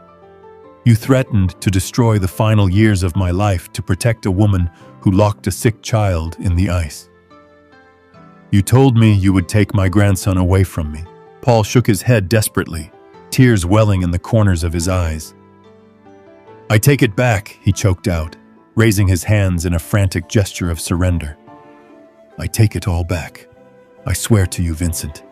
Just tell me what you want. Tell me your price. I looked at the two terrified people standing in my foyer. I felt absolutely no pity for their sudden despair. They were experiencing the exact terror they had willingly inflicted upon a freezing 7-year-old boy just a few hours earlier. They had believed their wealth shielded them from consequences. It was time for them to learn that gravity applies to everyone. I do not want your money, Paul, I told him, stepping back and gripping the brass handle of the heavy wooden door. I want you to go back to your house. I want you to look your daughter in the eye and tell her that the old man she tried to destroy is the one holding the keys to her prison cell. And then I want you to wait for the authorities to arrive. I swung the front door wide open, letting the brutal winter storm howl back into the foyer. Get off my property, I ordered. Paul and Nancy did not argue. They did not threaten me. They stumbled backward out of the house, clinging to each other as the freezing wind hit their faces. They walked down the icy driveway toward their idling luxury vehicle, two broken people who had just realized that their entire world was about to end. I stood in the doorway and watched them go. When they reached their car, I pulled the heavy door shut, locked the deadbolt, and walked back into the quiet warmth of my home. The heavy oak doors of the county family court sealed shut behind me with a hollow, resonant thud, shutting out the bitter December wind. The corridors outside had smelled of floor wax and stale coffee, a sterile purgatory where lives were routinely dismantled and rebuilt. But inside this specific courtroom, the air was thick with the suffocating pressure of an impending collapse. I sat at the polished mahogany defendant table, keeping my spine perfectly straight and my breathing steady. Beside me, Tobias Reed reviewed his yellow legal pads with the silent, predatory calm of a shark circling deep, dark waters. We did not speak. There was absolutely no need for idle reassurance or nervous chatter. We had spent the last 48 hours relentlessly auditing every financial sin my son had ever committed, and the arsenal resting inside Tobias' battered leather briefcase was loaded with absolute ruin. But an engineer knows that before you detonate the foundation of a corrupted structure, you must let the enemy walk entirely into the center of the blast radius. I watched the heavy doors swing open once more. Connor and Brittany walked down the center aisle, their footsteps muffled by the thick carpet. They had clearly spent hours coordinating their wardrobes for maximum judicial sympathy. Connor wore a conservative navy suit, his hair neatly combed, his shoulders slumped forward in a calculated posture of profound parental exhaustion. Brittany wore a modest, high-necked beige dress, clutching a crumpled white tissue in her trembling hand, her makeup carefully applied to make her eyes look red and swollen from endless crying. They looked exactly like the picture-perfect heartbroken victims of a senseless tragedy. They looked like a young, innocent suburban couple who had their only child ripped from their loving arms by a deranged, violent intruder. Paul and Nancy took their seats in the gallery directly behind them, projecting an aura of wealthy, quiet indignation. I did not look away when Connor briefly met my gaze across the aisle. He tried to hold his stare to project a false strength, but his eyes quickly darted down to the floor, unable to withstand the absolute freezing zero of my silence. Judge Miller, a stern, gray-haired woman with decades of grueling family law experience, called the emergency custody and financial hearing to order. She adjusted her reading glasses and looked down at the preliminary filings, her expression tight with severe concern. The stakes resting on her polished desk were absolute. This was not a trial for the wire fraud or the forged mortgage that would inevitably come later. This was the immediate bloody battle for where my grandson would sleep tonight. Connor attorney, a slick, high-priced corporate litigator named Davis, stood up and immediately painted the judicial canvas with pure manufactured tragedy. He called Connor to speak, and my son leaned into the brass microphone, letting out a ragged, carefully rehearsed sigh that echoed through the quiet room. "Your Honor," Connor began, his voice trembling with artificial grief that made the muscles in my jaw tighten. Thanksgiving was supposed to be a beautiful family milestone. We were hosting my wife's parents for the first time in our new home. Everything was perfect until my father arrived, completely unannounced, and in a highly agitated, aggressive state. Connor paused, wiping a single perfectly timed tear from his cheek, before spinning a narrative with sickening agility. He claimed Leo had been throwing a violent temper tantrum at the dinner table, throwing hot food and screaming uncontrollably. He told the judge with absolute earnestness that they had simply placed Leo on the enclosed back patio for a standard 5-minute timeout to let the boy calm down and catch his breath. It was a lie so profoundly smooth, so effortlessly delivered, that it chilled the blood in my veins. Connor claimed I burst through their locked back gate, shattered a heavy sliding glass door without any provocation, and violently abducted his son before they even knew what was happening. He sat there under the binding oath of the court and wept, telling the judge that his elderly father had always been overbearing, but had recently become completely unhinged and dangerously unpredictable. I sat there listening to the echo of his lies, bouncing off the high vaulted ceiling of the courtroom. While he spoke of a healthy boy throwing a tantrum, my mind instantly flashed back to the freezing 8-degree sleet biting into my face. I remembered the horrifying blue translucent shade of my grandson's lips and the terrifying silence of his shivering body locked out in the ice.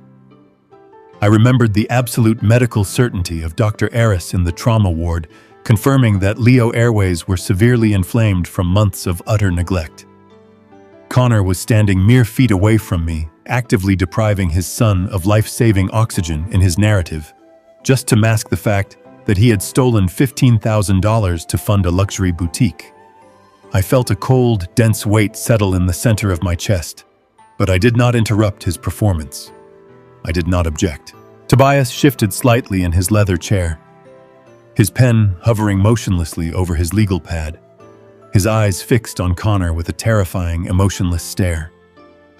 I had instructed Tobias to let them speak, to let them build their false narrative so high that the inevitable fall would shatter them completely into dust. When Connor finished his performance, wiping his eyes and returning to his seat to hold his weeping wife hand, Attorney Davis stepped forward to deliver the lethal blow. He approached the judge bench carrying a thick manila folder, holding it with the solemn reverence of a man delivering a death sentence. "Your Honor," Davis said, his voice echoing with profound, sympathetic concern. "We understand that Mr. Locke claims he acted out of concern for his grandson's medical condition on Thanksgiving morning. However, we have definitive medical proof that this was not a rescue mission. It was a violent abduction fueled by a tragic mental decline." Davis slid 2 crisp documents across the polished wood of the judge bench. The first document: "Your Honor, is a comprehensive pediatric evaluation signed by a private physician just last week," Davis announced, turning his body slightly so the entire courtroom could hear him. "It certifies that Leo Locke is in perfect physical health and has completely outgrown his childhood asthma. There was no medical emergency on Thanksgiving. There was no need for daily medication. The father was simply managing a healthy, disobedient child." My blood ran completely cold. The sheer, breathtaking audacity of the lie hit me like a physical strike. They had found a private, corrupt doctor willing to sign a legally binding document, erasing Leo's chronic illness entirely just to cover their tracks and explain away the empty prescription bottles. But Davis was not finished. He turned slowly, pointing a polished, manicured finger directly at me. "The second document, Your Honor, is a sworn affidavit from a licensed psychiatric specialist who has reviewed Mr. Locke's recent erratic behavior," Davis declared, letting the poison seep into the quiet courtroom. "Cancelled bank transfers, shattered glass doors, the violent abduction of a child he has no legal right to take. The specialist has concluded that Vincent Locke is suffering from early-stage dementia, characterized by severe paranoid delusions and aggressive episodes." The strategy materialized in my mind with crystal clarity. My son did not just want his child back to continue his systematic neglect. He was setting the legal foundation to explain away the forged power of attorney we had uncovered the night before. If I was officially declared mentally incompetent, suffering from paranoid delusions, my claims of a fraudulent $250,000 second mortgage would be dismissed immediately as the ramblings of a sick old man. Connor was trying to lock me in a psychological prison so he could drain my life savings without encountering a single ounce of legal resistance. He wanted to strip me of my grandchild, my home, and my sanity all in one swift judicial motion. Davis looked up at the judge, his expression deadly serious. "We are officially requesting the immediate return of the minor child to his biological parents today. Furthermore, given the clear and present physical danger Mr. Locke poses to himself and his family, we are petitioning this court for an emergency psychological evaluation and the immediate appointment of Connor Locke as his father's temporary legal guardian." The trap had officially snapped shut. Connor sat at the plaintiff table, staring at me with a look of hidden, triumphant arrogance. He believed he had won the war. He believed his fabricated medical documents and his expensive, aggressive lawyer had completely neutralized the threat I posed to his luxury lifestyle. He thought the heavy steel doors of a state guardianship were about to lock me away in the dark, permanently transferring my wealth into his greedy hands.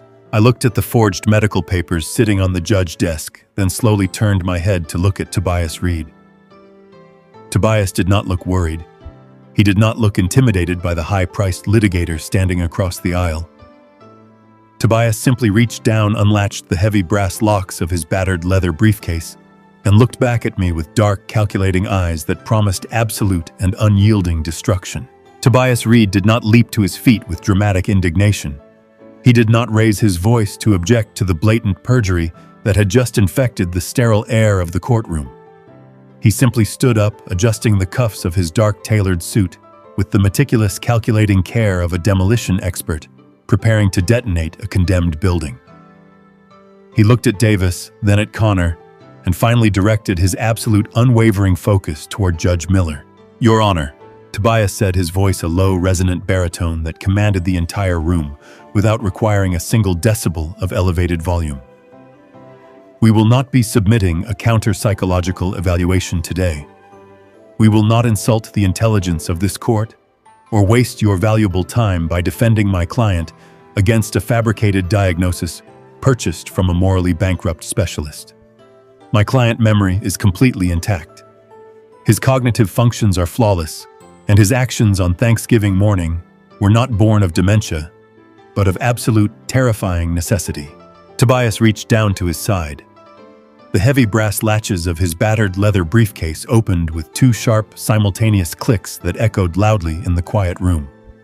He withdrew a thick stack of stapled medical documents printed on the official heavy stock letterhead of the State Pediatric Trauma Center.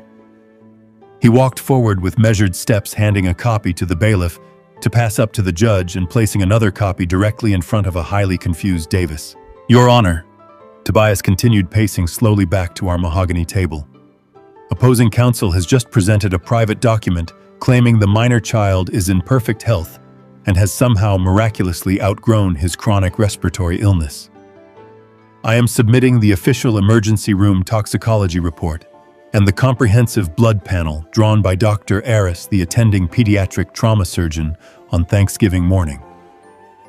This panel confirms with absolute scientific certainty that Leo Locke has not had a single microgram of his prescribed life-saving asthma medication in his bloodstream for over 4 months. He was not cured, Your Honor. He was systematically deprived of oxygen by the two people sitting across this aisle." Connor stiffened in his leather chair, his face rapidly draining of its manufactured sorrow. Brittany let out a small, breathy gasp from her seat, clutching her tissue so hard, her knuckles turned stark white. But Tobias was already pulling the next piece of the demolition from his briefcase. He produced an 8x10 glossy photograph printed in high resolution. He slid it across the polished wood of the judge bench with the precision of a card dealer. "This is a time-stamped photograph taken by my client at exactly 6:40 in the morning." Tobias stated, the temperature of his voice dropping to a freezing chill. "It shows a 7-year-old boy locked outside on a concrete patio in 8-degree weather, wearing nothing but a thin cotton sleep shirt. You can clearly see the thick layer of white frost forming on the glass of the locked sliding door. You can see the child lips are severely cyanotic, turning a deep, dangerous shade of blue. This was not a standard disciplinary timeout, as the father just swore under the binding oath of this court. This was a deliberate act of profound medical neglect that nearly resulted in catastrophic organ failure and hypothermic shock." Judge Miller picked up the photograph. The stern, weathered lines of her face tightened instantly, her eyes narrowing as she looked at the undeniable visual proof of a freezing child. She slowly lowered the photograph and looked down at Connor with a stare so heavy it seemed to physically push him down into his seat. Before Connor could even attempt to open his mouth to formulate another desperate lie, Tobias placed a small black digital audio drive onto the evidence tray. "Your Honor," Tobias said, his gaze shifting away from the plaintiff table to the gallery where Paul was sitting with Nancy. "Opposing counsel claims my client acted like a deranged, violent intruder when he removed his grandson from that icy patio. I am submitting a digital audio file recorded directly in the emergency room lobby by my client. On this recording, you will clearly hear the voice of the child grandfather Paul attempting to bribe a registered triage nurse with a $50,000 anonymous hospital donation. You will hear him explicitly state that the massive sum of money is entirely contingent upon the hospital destroying Leo admission paperwork, altering the toxicology reports, and illegally bypassing a mandatory police investigation." Paul physically recoiled in the gallery, his broad shoulders collapsing against the wooden bench, as the reality of his own arrogant voice being permanently entered into federal court records washed over him. The expensive tailored cashmere coat he wore suddenly looked like a heavy, suffocating straitjacket. Nancy turned her face away, staring at the carpeted floor in absolute, unadulterated horror. Tobias let the silence stretch, letting the sheer weight of the bribery evidence suffocate the opposition. An engineer knows that you must let the structural stress accumulate until the microfractures become visible to the naked eye. Then Tobias stepped closer to the judge bench, leaving the emotional trauma of the child behind and entering the precise forensic financial battlefield where he truly operated without mercy. "Your Honor," Tobias said, his voice sharpening into a lethal razor edge. "The father claims my client is suffering from severe cognitive decline. He claims my client is incapable of managing his own daily affairs, let alone the complexities of his significant financial estate. I find this assertion incredibly fascinating, considering the complex legal document Connor Locke executed precisely 90 days ago." Tobias pulled the final manila folder from his briefcase. He did not hand this one to the bailiff. He walked over and placed it directly in front of Davis, who was already sweating profusely, his eyes darting frantically between the damning toxicology reports and his rapidly crumbling clients. "This is a durable, comprehensive financial power of attorney," Tobias declared, his voice echoing with absolute, undeniable authority. "It was supposedly signed by my client, granting his son complete unchecked control over a commercial real estate portfolio worth millions of dollars. According to the blue ink stamp of the licensed public notary. Sitting at the bottom of that page, my client was of perfectly sound mind and body when he allegedly signed this total transfer of power. Connor Locke utilized this specific document to bypass standard banking security protocols and extract a $250,000 second mortgage against my client, entirely debt-free property." Davis looked down at the power of attorney. The color completely vanished from the wealthy lawyer face, leaving him looking pale and suddenly very old. He looked at the signature, then at the notary stamp, then up at Connor, who was now trembling uncontrollably in his seat. Tobias leaned over the table, invading Davis' personal space, staring down at the fraudulent paperwork with predatory focus. Opposing counsel. Tobias whispered loudly enough for the court stenographer to record every single crisp syllable. "Did your client inform you that he intentionally defaulted on that $250,000 mortgage to force a banking foreclosure on his father's property? Did he inform you that at exactly 6:00 on Thanksgiving morning, while his sick son was suffocating on an icy patio, he initiated a $15,000 wire transfer from a restricted pediatric medical trust fund?" Tobias reached back to our table and grabbed a final heavy stack of printed network security logs, dropping them onto the table in front of Davis with a loud, definitive thud.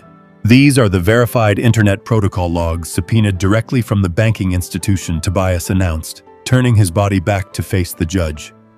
"They prove beyond any shadow of a legal doubt that the $15,000 intended exclusively for Leo respiratory medication was wired from a digital smartphone device registered to Connor Locke. The receiving account belongs to a commercial real estate broker in the downtown district. The stolen funds were utilized to secure the initial lease on a luxury retail boutique, registered entirely in the name of his wife, Brittany Locke. They did not steal a child, Your Honor. They stole his heir to fund a fashion store." The courtroom fell into an abyss of absolute, devastating silence. The fabricated tragedy Connor had spun just moments earlier lay completely destroyed, pulverized into dust under the crushing weight of undeniable forensic truth. Judge Miller removed her reading glasses, her hands shaking slightly with suppressed judicial fury.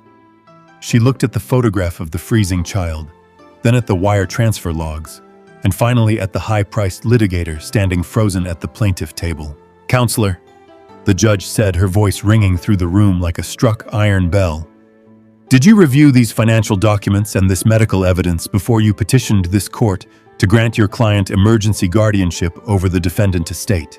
Davis stood up slowly. He was a ruthless corporate litigator, but he was not a fool. He knew exactly what happened to attorneys who willingly presented forged federal documents to a sitting judge. He knew he was currently standing in the direct epicenter of a massive multi-count federal fraud investigation that would inevitably bring the Federal Bureau of Investigation to his office doors. He looked at Connor with a stare of pure, unadulterated hatred. Connor reached out a trembling, sweating hand toward his lawyer, begging silently for a legal lifeline that no longer existed. "Your Honor," Davis said, his voice completely stripped of all its previous theatrical warmth, leaving only the hollow, desperate sound of professional self-preservation. "I was not made aware of the emergency room toxicology reports. I was never informed of the audio recording regarding the bribery attempt by the grandfather. And I was absolutely, categorically never shown that power of attorney or the associated fraudulent mortgage documents by my clients. They explicitly and repeatedly lied to me regarding the true nature of their financial independence and the actual medical status of the minor child." Davis gathered his expensive gold fountain pen and closed his yellow legal pad with a sharp, definitive snap that echoed like a gunshot. "Your Honor," Davis stated, keeping his eyes fixed entirely on the judge, refusing to even glance at the two ruined people sitting beside him. "In light of the irrefutable evidence of federal wire fraud, document forgery, and blatant perjury just presented to this court, I find myself in an impossible ethical conflict. I am officially and immediately withdrawing as legal counsel for Connor and Brittany Locke, effective this very second." Brittany let out a loud, hysterical, wailing sob, burying her face in her hands, as the ultimate shield of their expensive legal defense evaporated into thin air. Connor sat completely paralyzed, his mouth opening and closing wordlessly, like a suffocating fish pulled from the water. He looked at me across the aisle, his eyes wide with a hollow, terrifying panic. The arrogant son who believed he could effortlessly outsmart the man who built him from nothing was entirely gone. He was finally looking at the absolute unyielding floor of the canyon he had willingly thrown himself into. I did not smile. I did not show a single ounce of satisfaction or paternal grief. I simply sat at the heavy mahogany table, keeping my spine perfectly straight, watching the cold dust settle over the absolute ruins of his life. The heavy wooden doors of the courtroom clicked shut behind Attorney Davis, leaving an absolute vacuum of sound in his wake. Judge Miller sat frozen behind her elevated bench, her gray eyes locked onto the empty space where the high-priced corporate litigator had been standing just moments before. She looked down at the forged medical documents Connor had attempted to enter into the official state record, and then she looked at the undeniable forensic proof of wire fraud and medical neglect Tobias had systematically laid out before her. The judicial fury radiating from her posture was a terrifying physical force. An engineer knows exactly what happens when a structure is subjected to extreme, uncalculated stress, and Connor was about to experience a total catastrophic failure. Judge Miller did not ask for further testimony. She did not offer Connor the opportunity to explain his actions or defend his character. She simply leaned forward and folded her hands over the devastating stack of evidence. Her voice, when she finally spoke, was devoid of any standard courtroom neutrality. It was sharp and cold, slicing through the air with absolute finality. "Mr. Locke." The judge began, her gaze pinning Connor to his chair. "You came into my courtroom today seeking to strip an elderly man of his civil liberties by falsely accusing him of severe cognitive decline. You attempted to use the legal system as a weapon to cover up the fact that you intentionally deprived your own 7-year-old son of life-saving respiratory medication. You locked a sick child in freezing temperatures so that you could steal $15,000 from his medical trust to fund a retail business. And you attempted to submit fraudulent medical evaluations to this court to hide your crimes." Connor opened his mouth, his face completely drained of blood, but no sound came out. Brittany sat rigidly beside him, her hands covering her face as she let out a continuous, muffled wail of pure terror. In the gallery behind them, Paul and Nancy slowly stood up from the wooden benches. The wealthy, arrogant real estate developer and his aristocratic wife had watched their daughter and son-in-law get systematically dismantled by undeniable forensic truth. They knew the audio recording of Paul attempting to bribe the trauma nurse was now an official court exhibit. They realized their own complicity was a matter of public record, and that the blast radius of this disaster was expanding rapidly. Without saying a single word of comfort, to their sobbing daughter, Paul and Nancy, turned their backs and quietly slipped out of the courtroom, abandoning the sinking ship to save their own reputations. Wealthy cowards always flee when the foundation begins to crack. Effective. Immediately, Judge Miller declared, striking her wooden gavel against the sounding block with a sharp, definitive crack. I am revoking the parental rights of Connor and Brittany Locke. You are hereby stripped of all physical and legal custody of the minor child Leo Locke. Full permanent guardianship is granted to the grandfather Vincent Locke. Furthermore, I am issuing an immediate restraining order. Neither of you are permitted to come within 1,000 feet of the child or the grandfather. If you violate this order, you will be arrested on sight. Brittany collapsed forward onto the plaintiff table, sobbing uncontrollably. The judge was not finished. I am ordering the bailiff to impound every document presented here today. Judge Miller continued, her voice ringing with absolute authority. These files, including the Internet protocol logs, the forged power of attorney, and the hospital bribery recordings, will be handed directly to the district attorney for immediate federal criminal review. This custody hearing is adjourned. You should both seek new criminal defense representation immediately because the state will be pressing charges before the week is over. The judge stood up and walked out of the courtroom through her private chambers, leaving the heavy silence of absolute ruin behind her. The civil battle was over, but the criminal nightmare for my son was just beginning. Tobias Reed calmly began gathering his files, closing his battered leather briefcase with 2 sharp clicks. I remained seated at the mahogany table, watching the absolute destruction of the boy I had raised. Connor slowly pushed his chair back and stood up. The arrogant man who had tried to throw me into a psychological prison was completely gone. He stumbled across the center aisle, his knees weak, his face wet with genuine terrified tears. He stopped a few feet away from me, trembling like a fragile structure in a hurricane. "Dad, please," Connor whispered, his voice cracking with desperate panic. "Dad, you cannot let them do this. You have to tell them it was a misunderstanding. They are going to send us to federal prison. We will lose everything. I am your son, please. I will pay the $15,000 back. I will close the boutique today. Just call your lawyer off and tell the judge we can fix this as a family." I looked up at him, keeping my breathing perfectly steady. It is fascinating how quickly a predator becomes a victim when the trap they built snaps shut on their own leg. He was attempting to use the memory of my paternal love as a shield against the consequences of his own greed. But a father love is not a limitless resource that can be endlessly exploited. When you pour poison into a well for years, you cannot suddenly beg for a drink of clean water when you are dying of thirst. I stood up slowly, buttoning my suit jacket. I reached into the breast pocket of my coat and pulled out a single folded sheet of heavy legal paper. I did not raise my voice. I did not show an ounce of anger or vindictive joy. I simply looked at him with the cold, calculating precision of an engineer evaluating a demolished building.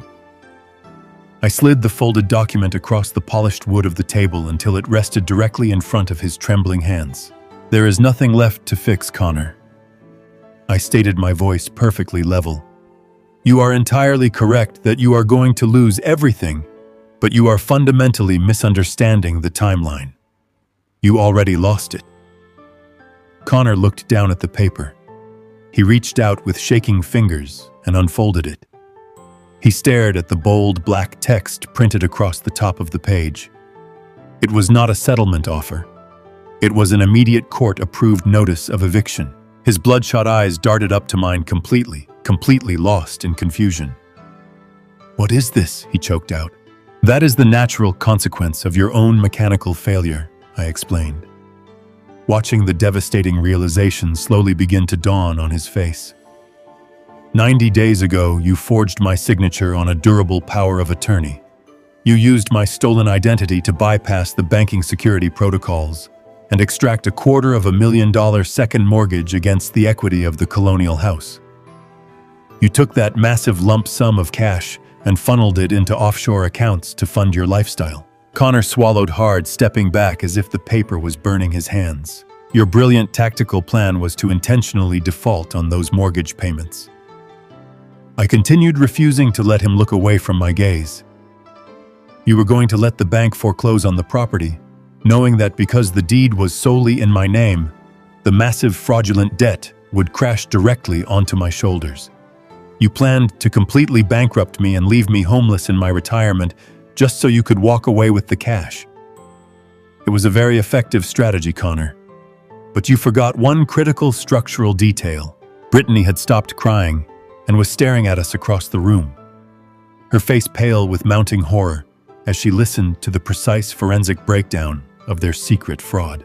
When a mortgage goes into severe delinquency, the lending institution automatically notifies the primary guarantor, I told him, the absolute truth settling over the room like a heavy winter freeze.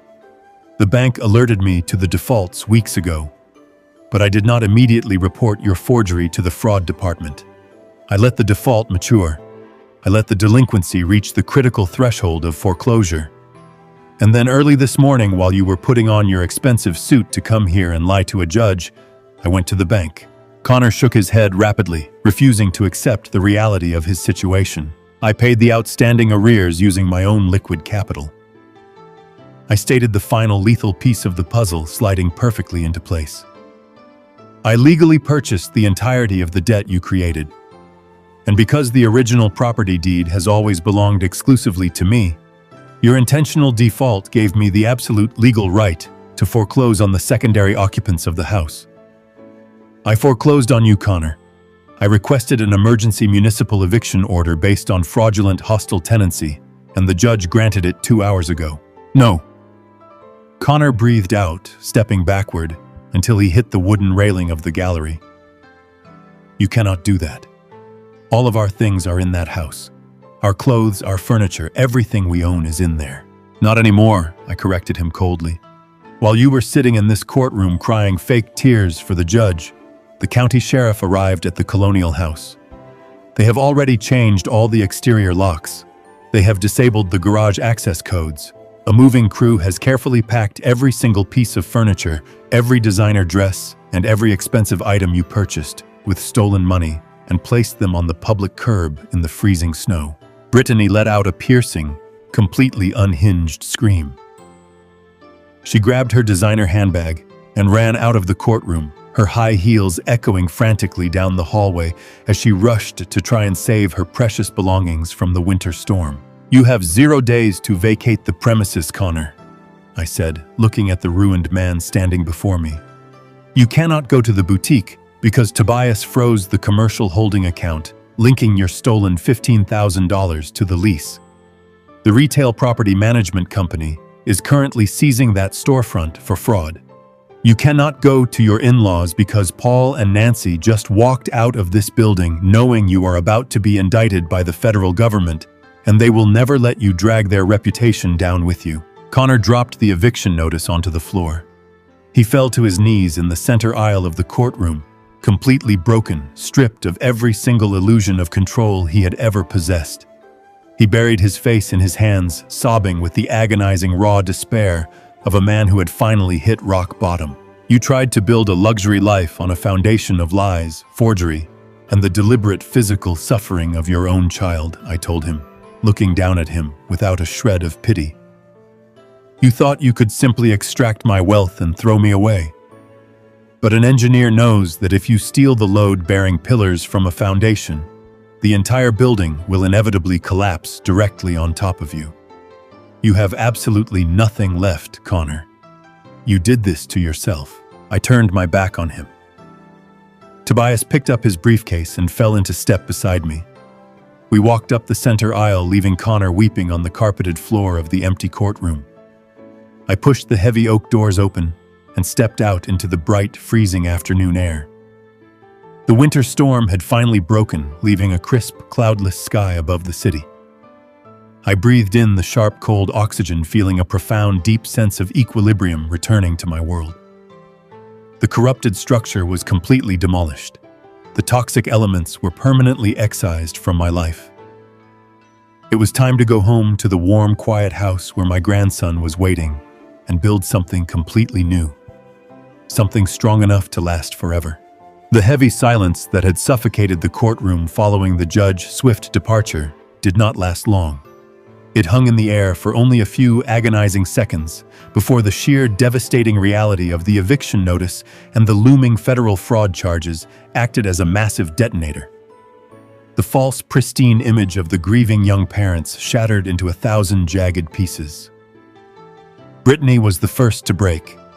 She sat at the plaintiff table, staring blindly at the printed court order, confirming that her sprawling colonial home had been legally foreclosed upon, and all of her expensive possessions were currently sitting in the freezing winter snow. Her breath caught in her throat as the cold, mathematical truth of her situation rapidly materialized in her mind. Her luxury boutique was entirely funded by the stolen $15,000. The commercial lease was registered explicitly under her own limited liability company. She suddenly realized that the federal banking authorities would not just view her as a silent partner in this massive financial crime. They would view her as the primary beneficiary of the stolen medical funds and the forged $250,000 mortgage. Brittany turned her head slowly toward her husband. The manufactured tears of a heartbroken mother vanished completely, replaced by the primal vicious panic of a cornered predator. She pushed her chair back with a loud screeching scrape against the carpeted floor and began to scream at Connor. Her voice echoed off the high vaulted ceilings, a shrill, hysterical sound stripped of all its former aristocratic grace. She pointed a trembling manicured finger directly at his chest and told the entire courtroom that the forged power of attorney was entirely his creation. She loudly declared that she had absolutely zero knowledge of his identity theft or the second mortgage he had fraudulently extracted from his father's property. She claimed with frantic desperation that Connor had explicitly lied to her, telling her the massive influx of cash in their joint accounts was a legitimate business loan secured from a private commercial investor. Every single word she screamed was a desperate, frantic attempt to build a legal firewall between herself and the impending federal indictments. Connor reached out, trying to grab her hands, attempting to hush her frantic public confessions, but his efforts were completely useless. He begged her to lower her voice, reminding her in a frantic whisper that the court stenographer was still sitting at her station, actively recording every single syllable she spoke into the official state record. Brittany shoved his hands away with violent disgust. She screamed that she would not go to a federal penitentiary for his sloppy, desperate financial crimes. She threw the father of her child directly into the path of the federal authorities without a single ounce of hesitation, sacrificing him completely to save her own skin. She wailed that she was an innocent victim, manipulated by a sociopathic liar, loudly cementing his guilt into the silent atmosphere of the courtroom. In the gallery directly behind them, Paul and Nancy watched their daughter hysterical meltdown with wide, terrified eyes. Paul was a wealthy commercial real estate developer, a man who survived in the cutthroat corporate world by knowing exactly when to cut his losses and completely abandon a toxic, failing asset. He looked at the forged legal documents resting on the evidence table, and he calculated the expanding blast radius of this disaster. If the Federal Bureau of Investigation started a comprehensive audit of Brittany's newly formed limited liability company, they would inevitably trace the fraudulent money trail. They would subpoena her commercial lease agreements, her bank records, and her corporate contacts.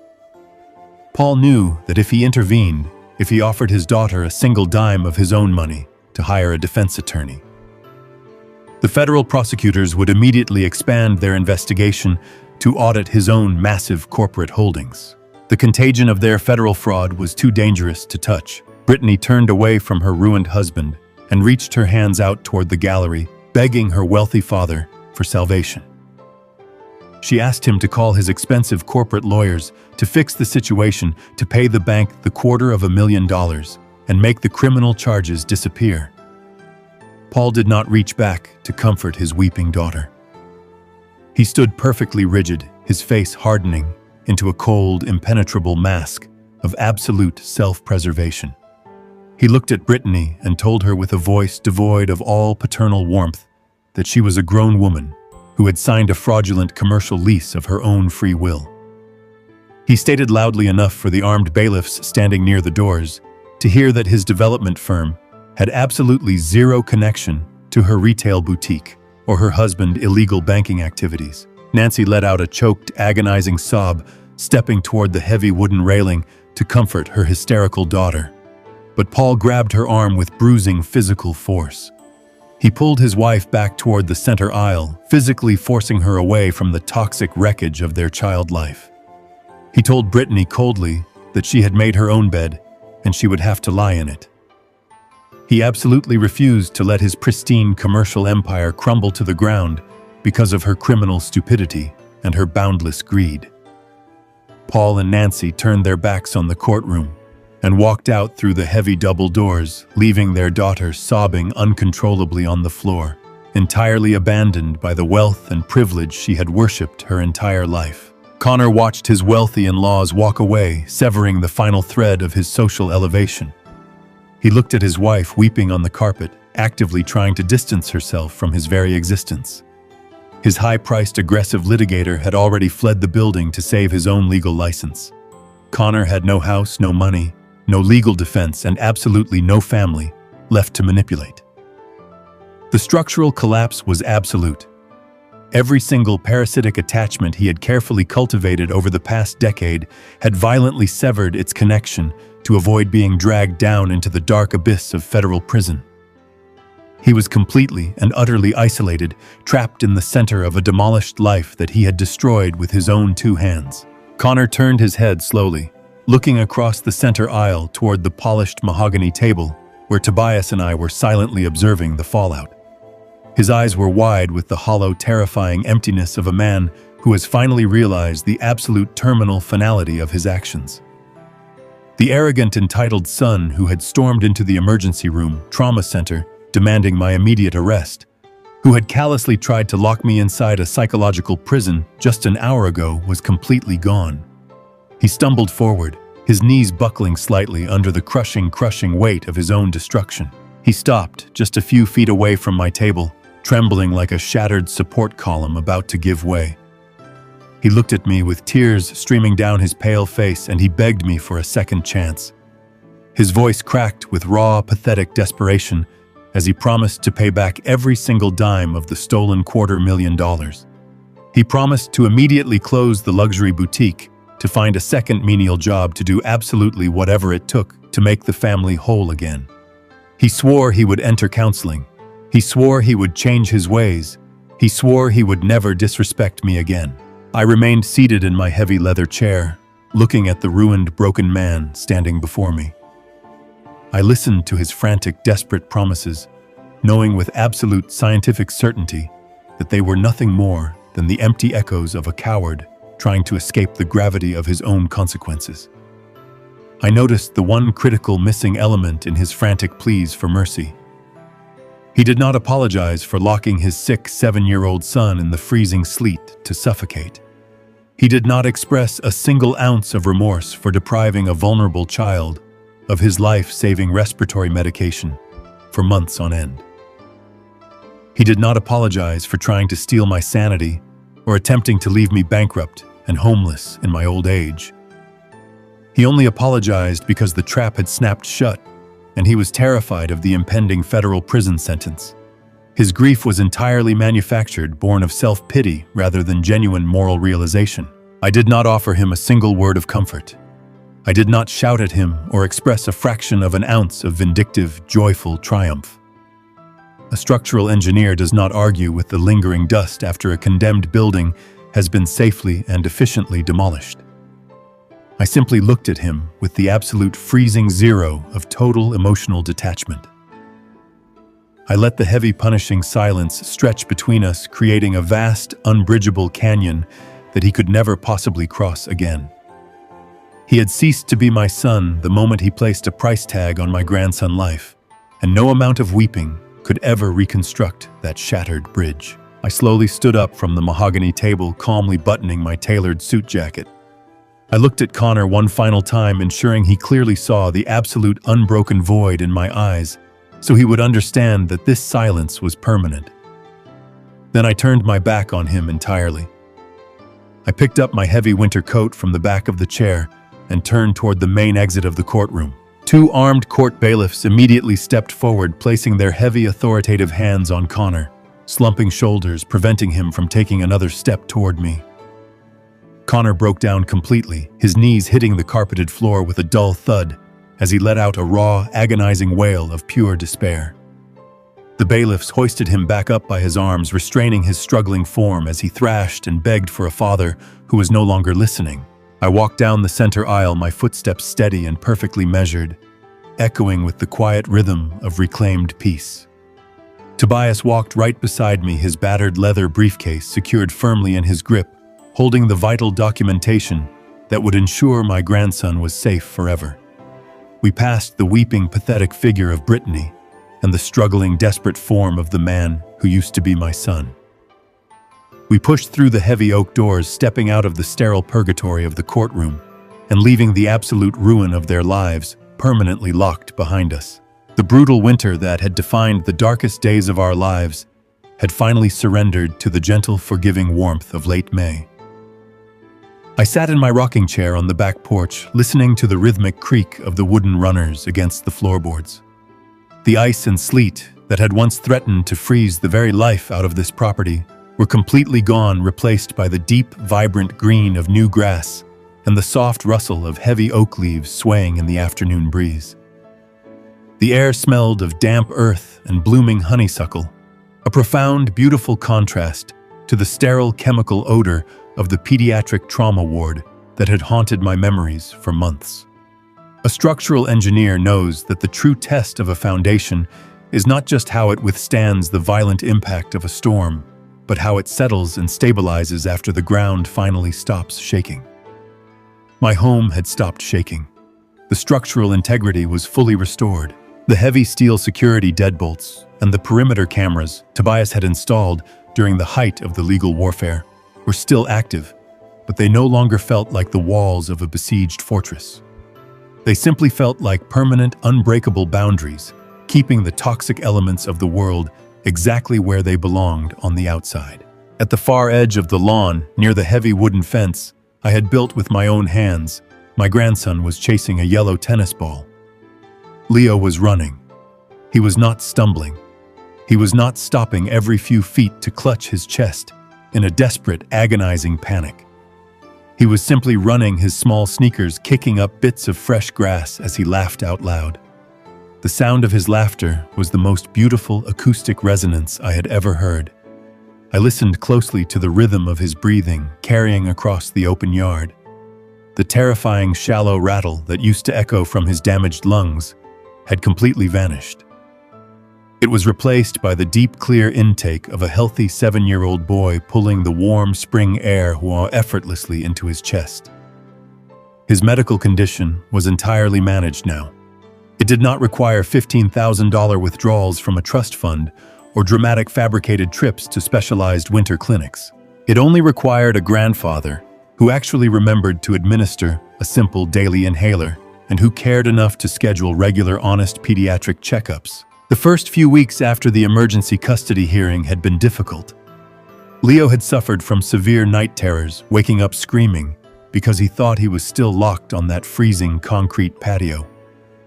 I had spent countless nights sitting in the armchair beside his bed, holding his hand and promising him that the cold would never touch him again. Slowly, the fear had drained out of him. He had gained 12 pounds since the judge granted me full, permanent custody. The pale, translucent fragility of his skin had been replaced by the warm flush of healthy circulation. He was thriving in a home where he was viewed as a child, to be loved and protected, rather than a noisy inconvenience to be locked outside while his parents drank wine. Resting on the small wooden table next to my rocking chair was a thick envelope bearing the official embossed seal of the state district attorney. It had arrived in the morning mail delivery, but I had felt no urgent desire to tear it open. I had let it sit there for hours, drinking my morning coffee and reading the newspaper before finally breaking the heavy paper seal. Now the thick legal document lay unfolded in my lap. The language printed on the page was clinical, sterile, and absolutely final. It was the formal notification of sentencing for the federal and state criminal cases against my former son and his wife. Connor and Brittany had attempted to negotiate a plea deal, playing the roles of overwhelmed young parents who had simply made a series of unfortunate financial errors. They had tried to cry for the federal judge just as they had cried in family court. But Tobias Reed and the federal prosecutors had ensured that no such mercy was granted. The irrefutable forensic evidence of the forged power of attorney, the traced wire transfers, and the medical toxicology reports had crushed their defense into dust. The document confirmed that Connor Locke had been sentenced to 12 years in a federal penitentiary for multiple counts of wire fraud, identity theft, and banking forgery. He was also given a consecutive state sentence for severe child endangerment, ensuring he would not breathe free air for a very long time. Brittany Locke had been sentenced to 8 years in a federal facility for her role as a willing co-conspirator in the grand larceny and her explicit complicity in the life-threatening medical neglect of her own biological son. The letter also detailed the massive financial restitution orders, but that money was largely irrelevant now.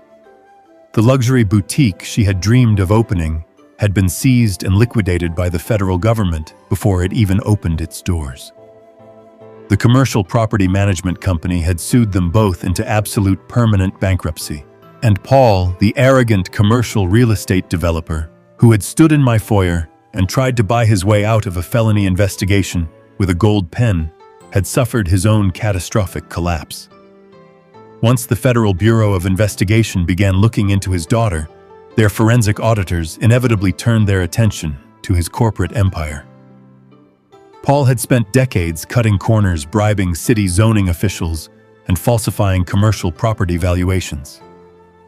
The intense media scrutiny surrounding his daughter's federal indictment had caused his wealthy corporate investors to panic and pull their capital overnight.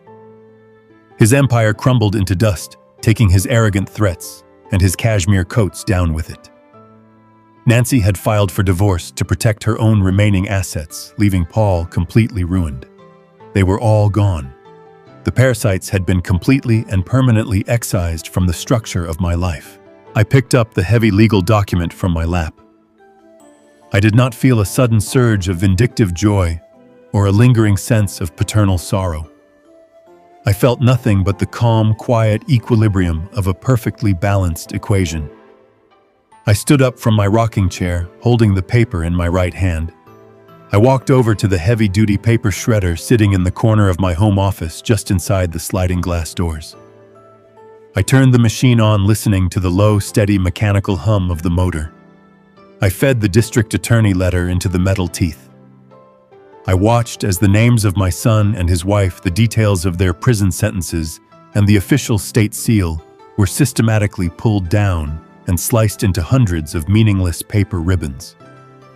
I took the plastic bin from the shredder, walked into the kitchen, and dumped the shredded remnants directly into the trash can alongside the morning coffee grounds and the discarded eggshells.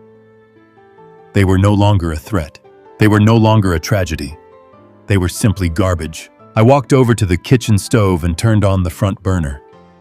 Even though the spring weather was warm, Leo and I had developed a late afternoon ritual that we maintained regardless of the season. I poured cold, whole milk into a small metal saucepan, watching it slowly heat over the steady blue flame. I stirred in 3 spoonfuls of rich, dark cocoa powder and a dash of vanilla extract, moving the wooden spoon in slow, deliberate circles. The sweet, warm aroma filled the kitchen, erasing any lingering scent of the past. I poured the steaming chocolate liquid into 2 heavy ceramic mugs. I carefully placed 2 large white marshmallows into Leo's mug, knowing exactly how he liked them, to melt and spread across the surface of the heat. I carried the 2 hot mugs back out through the sliding glass doors and stepped onto the wooden deck. The sun was just beginning its slow descent toward the western horizon, casting a brilliant golden-orange light across the green lawn. "Leo," I called out, my voice carrying easily across the quiet yard. "Come up to the porch. The cocoa is ready." Leo stopped running and turned toward me, his face lighting up with a massive, breathless smile. He scooped up the yellow tennis ball and sprinted across the grass, his small feet thumping loudly against the wooden stairs of the deck. He did not wheeze. He did not cough. He just exhaled a happy, exhausted breath and reached up with both hands to take the ceramic mug. "Thank you, Grandpa," he said, his voice clear and bright. "You are very welcome, Leo," I replied, sitting back down in my rocking chair and resting my mug on my knee. "Be careful, it is still hot." He nodded, blowing softly on the melting marshmallows before taking a careful sip. He climbed up onto the wide wooden railing of the porch, swinging his legs gently back and forth as he looked out over the yard. I sat beside him, drinking my cocoa and watching the sky slowly transition from a bright afternoon blue to a deep, vibrant shade of orange and purple. The neighborhood was quiet. There were no aggressive phone calls demanding money. There were no arrogant visitors threatening to take away my home. There was only the sound of the wind in the trees and the steady, healthy breathing of the boy sitting next to me. An engineer understands that you cannot build a lasting structure on a foundation of lies and entitlement. When the rebar is completely rotten, no amount of expensive paint or luxury finishing can stop the inevitable collapse. You have to tear it all down to the dirt, clear away the toxic debris, and start over with materials that are actually meant to last. I had cleared away the debris. The boundaries were now absolute and unbreakable. I looked at my grandson, watching the sunset reflecting in his bright, clear eyes, and I knew with absolute certainty that this new foundation would never fall. The greatest lesson one can learn from this ordeal is that true family is never defined simply by shared biology or societal expectations, but by consistent actions of mutual respect and genuine care. When individuals choose to view their own relatives solely as financial resources to be exploited, they entirely forfeit their right to be called family. True love requires unyielding protection, especially for the most vulnerable among us, and it demands the absolute courage to sever toxic ties, no matter how painful that excision might initially seem. Establishing unbreakable boundaries is not an act of cruelty, but a necessary, profound act of self-preservation and ultimate justice. Please share your own experiences with setting necessary boundaries to protect your peace in the comments below.